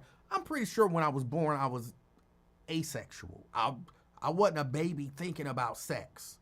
As a baby, I wasn't looking at little baby boys like, or looking at little baby girls like, None of that was happening. I was just a baby. I didn't have a sexual preference.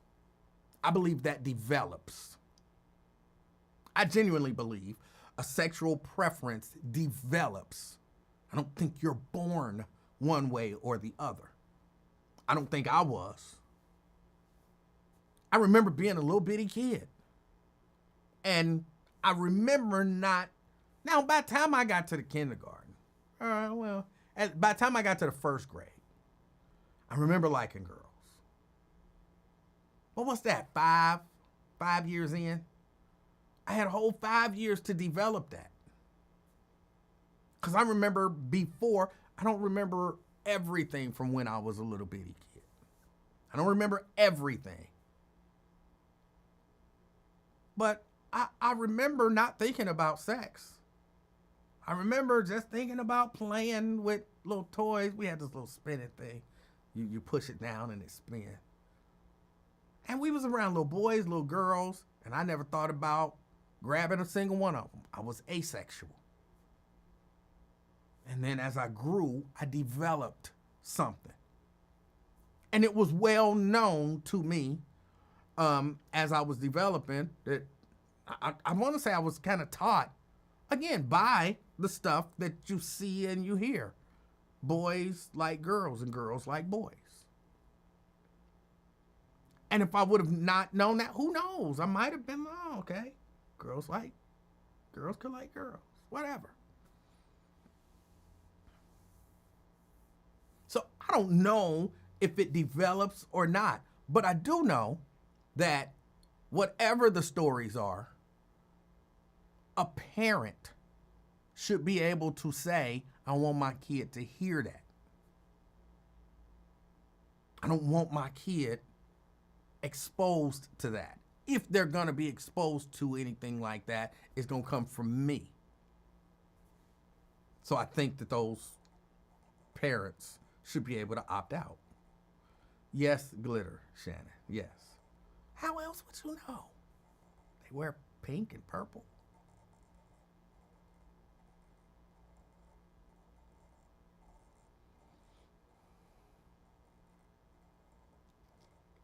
T. Mikey G, no. Or maybe. Hey, I'm cool with it. Put the gay kids on some afternoon experiment shirts. So you gotta put some straight kids in them too. Why? Exactly. Why are children being exposed to sexuality at elementary school anyway? Because somebody thought that it should happen. Now, let me be honest. I understand from the other side why you would want to expose children, even though not for, as I call it, indoctrination. I know that's not the word, it's indoctrination, but I don't know why I hear a Z in there. I get it. Like, okay, this person says I'm gay. And I should see myself, and other gay kids should see themselves in these stories. Sometimes, just like I know it's not safe, but sometimes, like you say, a girl should be able to read a story where a girl is the hero. Because it allows her to believe I can do anything. Being a girl doesn't limit me. A black person should be able to see a black person be the hero. So I can do anything. Being black don't limit me. A gay person should be able to see a gay person be the hero. Because even though I'm gay, I can do anything because my sexuality doesn't limit me. I get the theoretical. I understand the mindset behind why someone would say these kids need to hear stories and see themselves represented. I understand that. I do. But I also understand the parents who say, not mine. Not mine.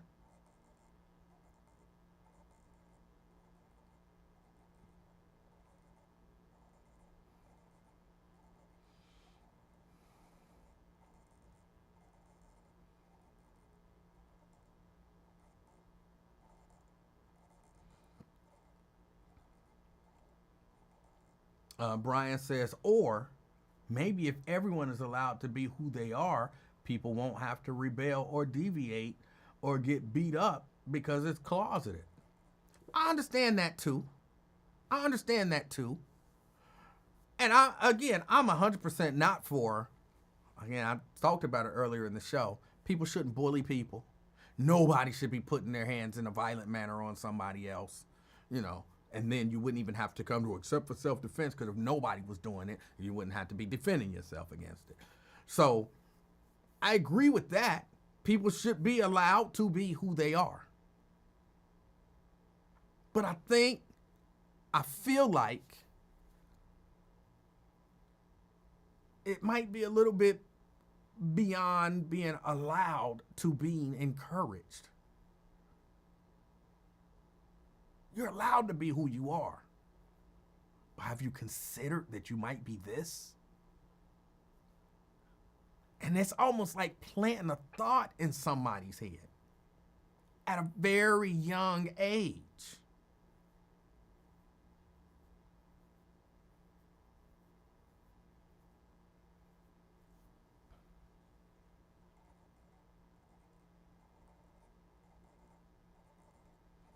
Ron says, next thing you know, they're going to say a 13-year-old can have control over their own bodies.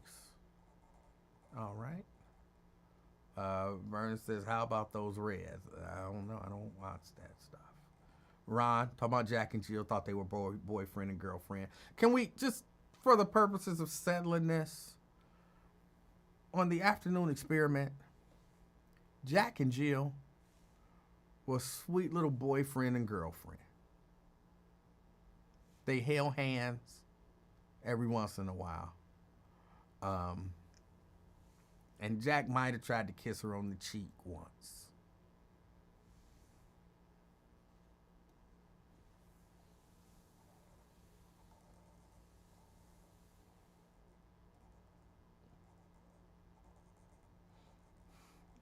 Terrence, you crazy, bro.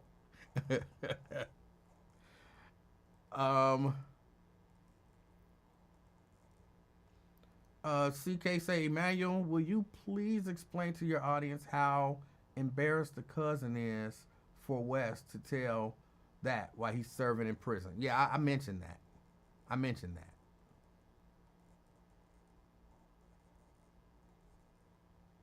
And Ron says, two dads, sexuality should never be taught by anybody but responsible parents of sad children. I don't understand exactly what that means.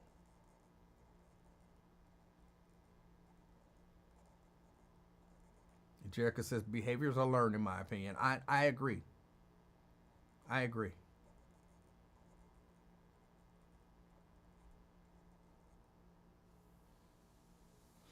Dina says, if my parents told me I was a puppy as a child, I would believe them. Children that young have no clue who they are. They barely know how to wash themselves. I don't feel sexuality should be discussed in elementary schools. They don't have the mental capacity to understand. Terrence is saying some more crazy stuff. Let's see.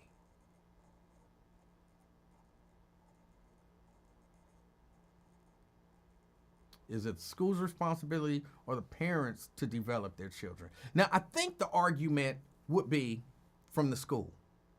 We're not trying to develop your children, except we're trying to develop maybe a sense of empathy, a sense of, or a lack of being judgmental and cruel to these people that you may or may not agree with or understand. But we want it out there that these people exist, not necessarily to convince you to be one, but we want you just to understand they exist. And if you are one, all we're really saying is we acknowledge that you exist. I think that would be the argument of the school. But I think that's short-sighted, because I think they are then to some degree encouraging. Have you considered, like the Jehovah's Witnesses, if you're a Jehovah's Witness, I'm not anti you. But one of the things that they've done when they've come to my home, if they've said, we know that this is what you believe, we know that this is how you feel, but have you even considered this as an option? And sometimes people be like, I haven't considered that. Interesting.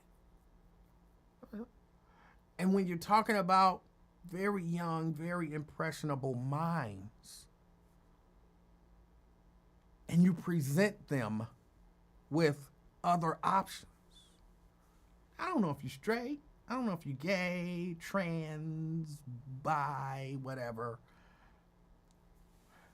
but have you considered? Okay, I know you don't have any sexual urges right now, but when they come, have you considered maybe somebody of the same? To me, that's what I hear when I hear that. I don't like that. I don't like that.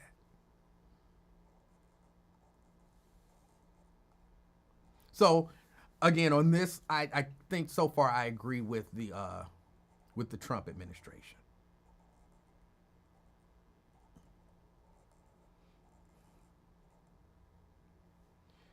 When they were going up that hill, Jill kept slapping Jack's hand away from touching her. I don't know. Jack was a little boy. He wasn't trying to do all of that. They were just going to get some water. Brian says, showing a kid with two same-sex parents is not sexuality, regardless of your position on it. But people have to take it there. It's more sexuality than showing a male and female, or it's no more sexuality than showing a male and female parent.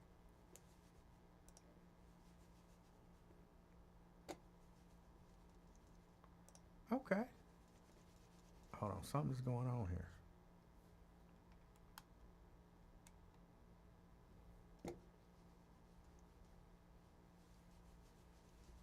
All right, I don't know what's happening.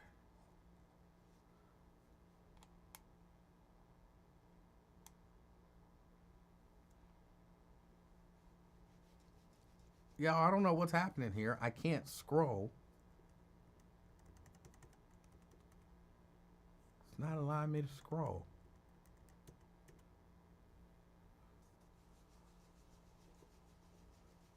I don't know what's happening. And I don't have my hardwired mouse. This thing been working just fine for a long time. Oh, okay. There it goes. It got me down to the bottom.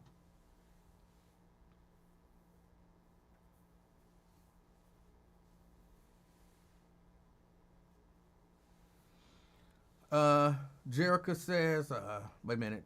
Nakia says, I guess that's normal to me because I was raised in a household with a mother and father. And Jerica says, we can teach our children how to be kind and loving without exposing them to sexuality. Well, to Brian's point, showing two parents is not necessarily showing sexuality. It's just two dudes raising you.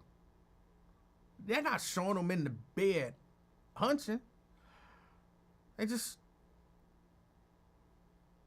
there.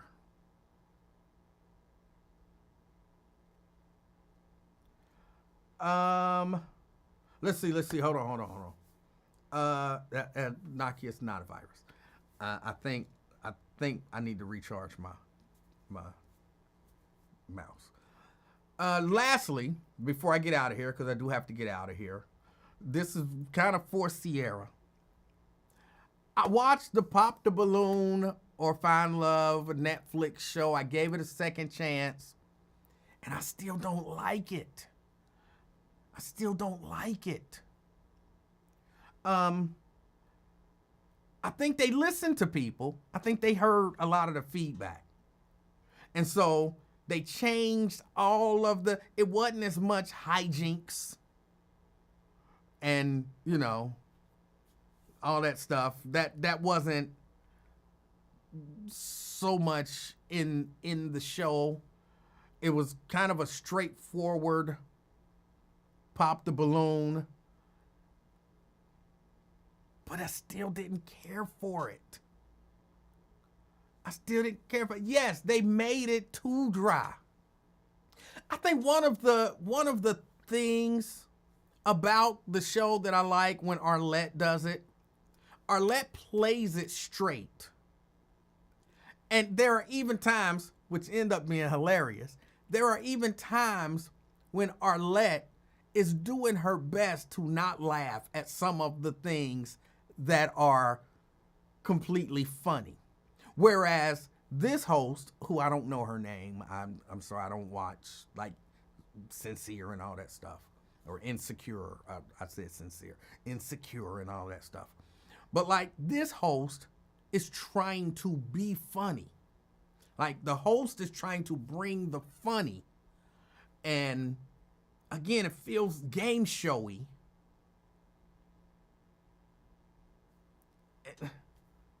Like they overcorrected, I think. But I think there's some fundamental issues with the show itself. Like I said, I think the host is trying too hard to be funny, and I like that Arlette always plays it straight. I still don't feel like any of the people are looking for relationships, like they really gonna go out and date or anything like that. Like, ooh, we on TV.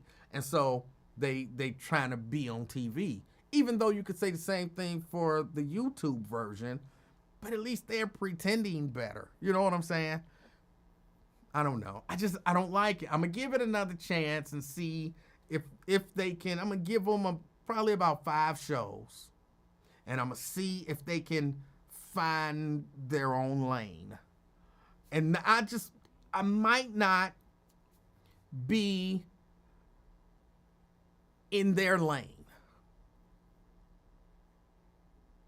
Cause you bring a lot of other elements into it. You bring the elements of race, like do this person like this person because they like white people, and do that person like that person because they, you know, it bring too much into it. I'm gonna give them a few more episodes. I didn't like the first episode 100%. The second episode was better, but not good, because they stopped all of the, hey, be zany and be funny and be, you know, just crazy. And but I don't know. But I'm gonna give it another chance, but I don't think it'll be my thing. I don't think it'll be my thing. I'll stick with the YouTube version. And yes, Daryl, I do think it was hilarious when they popped the, and that actually goes to my point. They popped the balloon because the girl came out with the deep voice. And clearly, Arlette wanted to laugh. And she probably was. They kept the camera off of her. But clearly, you could see she wanted to laugh, but she was trying her best to keep it straight, which made it hilarious. Like she wasn't trying to make a joke about it. She was the straight man.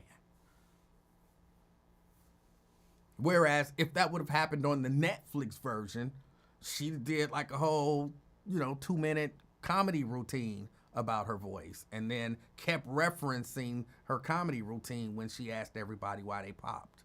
So yeah.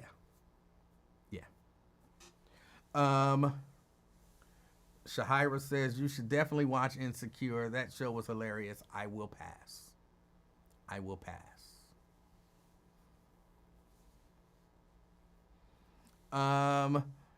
Nat says I want to go see Sinners this weekend.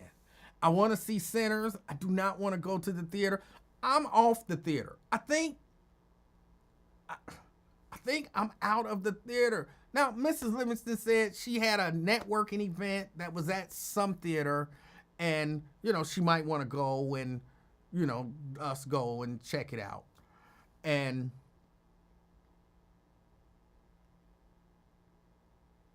if she want to go, I'll go. If she wants to go to the theater, I'll go to the theater.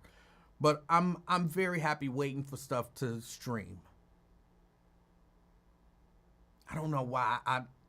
Look, coronavirus just changed a whole lot of stuff. I don't know about nobody else, but for me, coronavirus changed some stuff.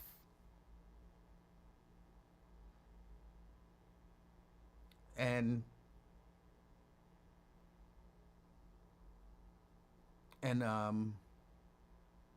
going to the movie theater became one of them. Been back a few times. It just ain't the same. Again, I used to do sound for live bands, haul my equipment, load it, take it to the venue, unload it, set everything up, run sound, break it all down, bring it back, unload it. Once coronavirus happened and I stopped doing that, I realized that's a lot of work. That's a lot of work. And I would be anxious sometimes, like, oh, I got a gig coming up Friday. All right. I got to load all this stuff. I got to unload. I got to set up. Oh, I got to run sound. I got to take it. I got to do that. I was like, when coronavirus came, like, ain't nobody playing live music. I get to relax all weekend. I ain't got to load no equipment. I ain't got to unload no equipment. I ain't got to set up. I ain't got to do none of that. Whew. And then when they start back and people was calling me, and I really think I just decided, I don't know that I want to do all of that no more. I don't think I want to do that no more. I think I'm cool. I'm cool. Yeah. So, yeah, I'm not a movie theater guy anymore. I used to love going to the movies, the whole experience. But then I got coronavirus came, whatever. I got a big TV. I got surround sound.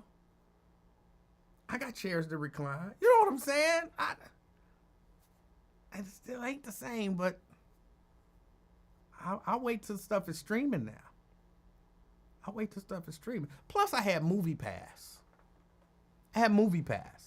All the way up until Movie Pass just fell off and stopped working. Movie Pass was the best thing ever. I went and I saw movies that it worked because I did. I went and saw movies that I would have never gone to see. Some of them really good.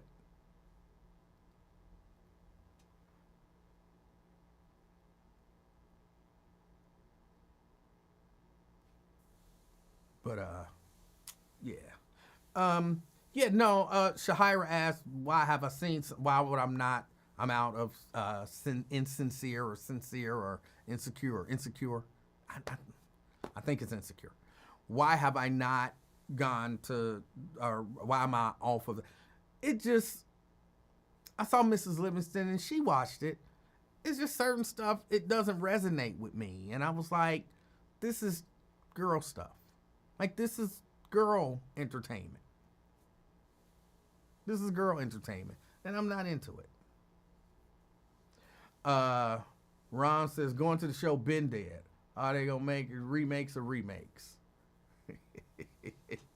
Shahira says, what was Movie Pass? Movie Pass was, I actually think they brought it back, but it clearly wasn't as good. Movie Pass was a service where you paid, at the time that I joined it, I think it was $10 a month. And you could go to the movies, was it once a week? And see, whatever. Or maybe it was once a day? I think it was once a day. You could go once a day to the movie on your $10 card. And you just present your card at the theater. It was like a little Visa. And you pay, you say, I want to see, I can't even really think of nothing, John Gotti. I want to see John Gotti. Boom. You pay for it. And that was that. You went in, you saw the movie, and that was that. Then the next day, you say, oh, I want to see Avengers Infinity War. Boom. You already got your card. You paid $10 for the month. You can go see that. Oh, I want to go see, what was that movie I saw with Woody Harrelson? It was, I don't remember the names of them. But you could go see a different movie every day. Now, of course, most people did not go see a movie a day. Not even necessarily a movie a week. But people went and saw movies. And they went bankrupt. Because it was, in terms of a business, it was great for me. I think I had it for at least 6 months. At least 6 months. I had it. And then just one day we go to the movie and we want to see, I don't remember what it was. And it was like, oh, it's not working. And I'm like, hold on, no, I paid my $10. You know what I'm saying? I paid. Like, this should be working. And then they were like, yeah, something's going on with Movie Pass and it's not been working. And I was like, oh, okay. Something's going on. Yeah, it was not a great business model for the company. It was a great business model for me. Because, again, I saw so many movies, it wasn't even funny. I saw so many movies.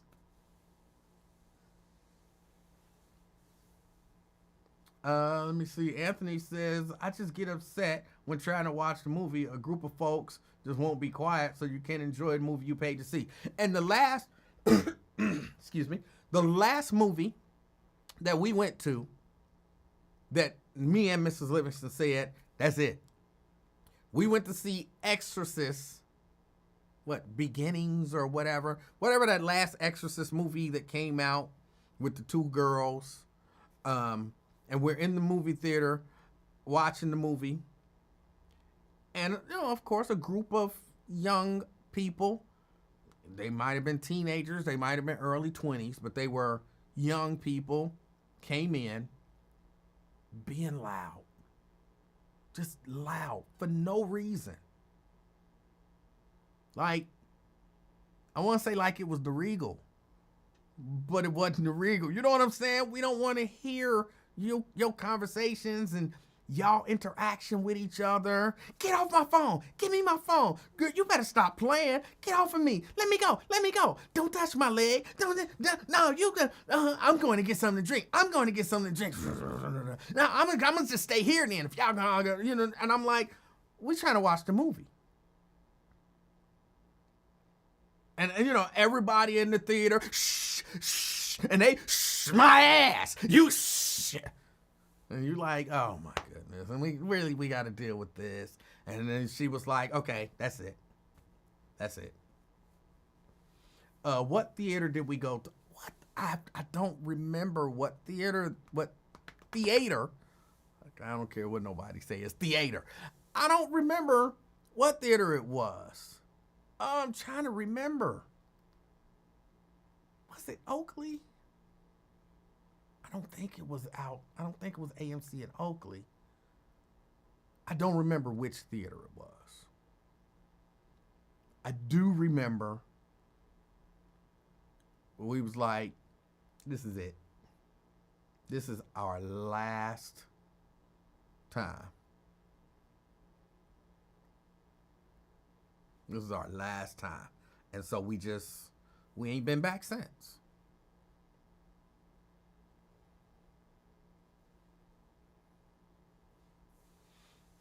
Is it true that over 70 actors died on the set of the original Exorcist? I doubt that that's true. I very seriously doubt that that's true. That sounds like something somebody made up. But yeah, but I'm not going to be up in the movie theater fighting with a group of young people because they won't stop talking. And it's just much easier for me to just stay home, wait till it come on streaming, and watch it. That's much easier.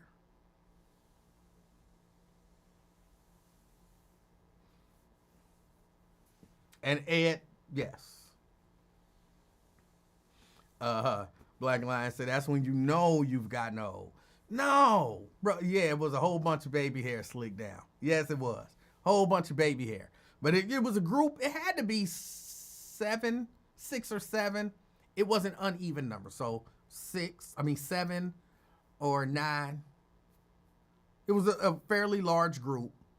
I remember there were more boys than girls because that was one of the things that the boys was arguing about because somebody was going to be left out. And I wasn't really thinking about what they was.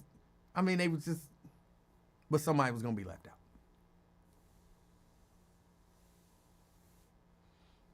out. It's not, no. It wasn't just that. It's just, it's the whole, like I said, the whole overall experience. Plus, sometimes movies, which I know sounds counter to the point that I'm making, but sometimes movies are better with a crowd than by yourself. And I don't like that manipulation. Some stuff is funny because everybody else is laughing. I like to watch the movie. You make me laugh. I don't want them to make me laugh. This supposed to be funny. You make it funny. Well, Emanuel, everybody else thought it was funny because a lot of other people, it's kind of, people give up laughs too easy. People give up laughs too easy.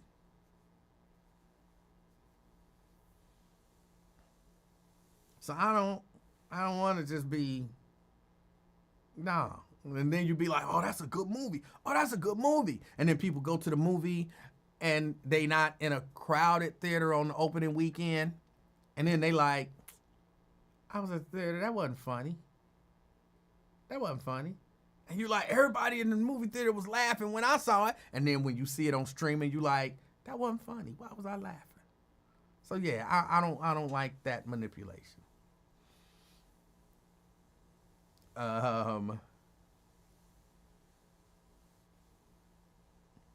Y'all, I got to get ready to get out of here. And I don't know how I'm going to do this. I have to figure out how to stop this thing, how to stop the stream. But I can't because my mouse ain't working. All right, hold on. I'm sorry, y'all.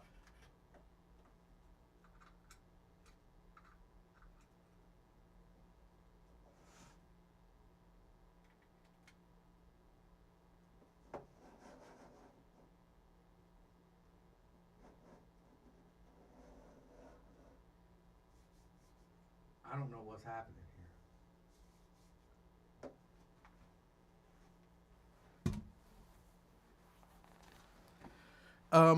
Well, y'all, I got to get out of here. My time is up. I don't know what's going on. Tina says, is anyone else not getting notifications when he comes in? I don't know. Again, I don't do the notifications. It's not me. But I got to get out of here. Daryl, that's what I'm going to have to do. I'm going to end up just having to unplug the thing and shut off the stream that way because my mouse ain't working and my arrows will not send me where I need to go. My arrows ain't doing what I need to do either. But y'all enjoy y'all evening, and I'm gonna get out here in this weather and enjoy it. Yeah, and I'm headed over to the little girls to do some stuff for her over at her shop. So enjoy the weekend. As always, be the reason that someone smiles today. Till next time, I'm out, y'all. I'm going to say peace, but I'm going to still be here until I unplug all of this. So, peace.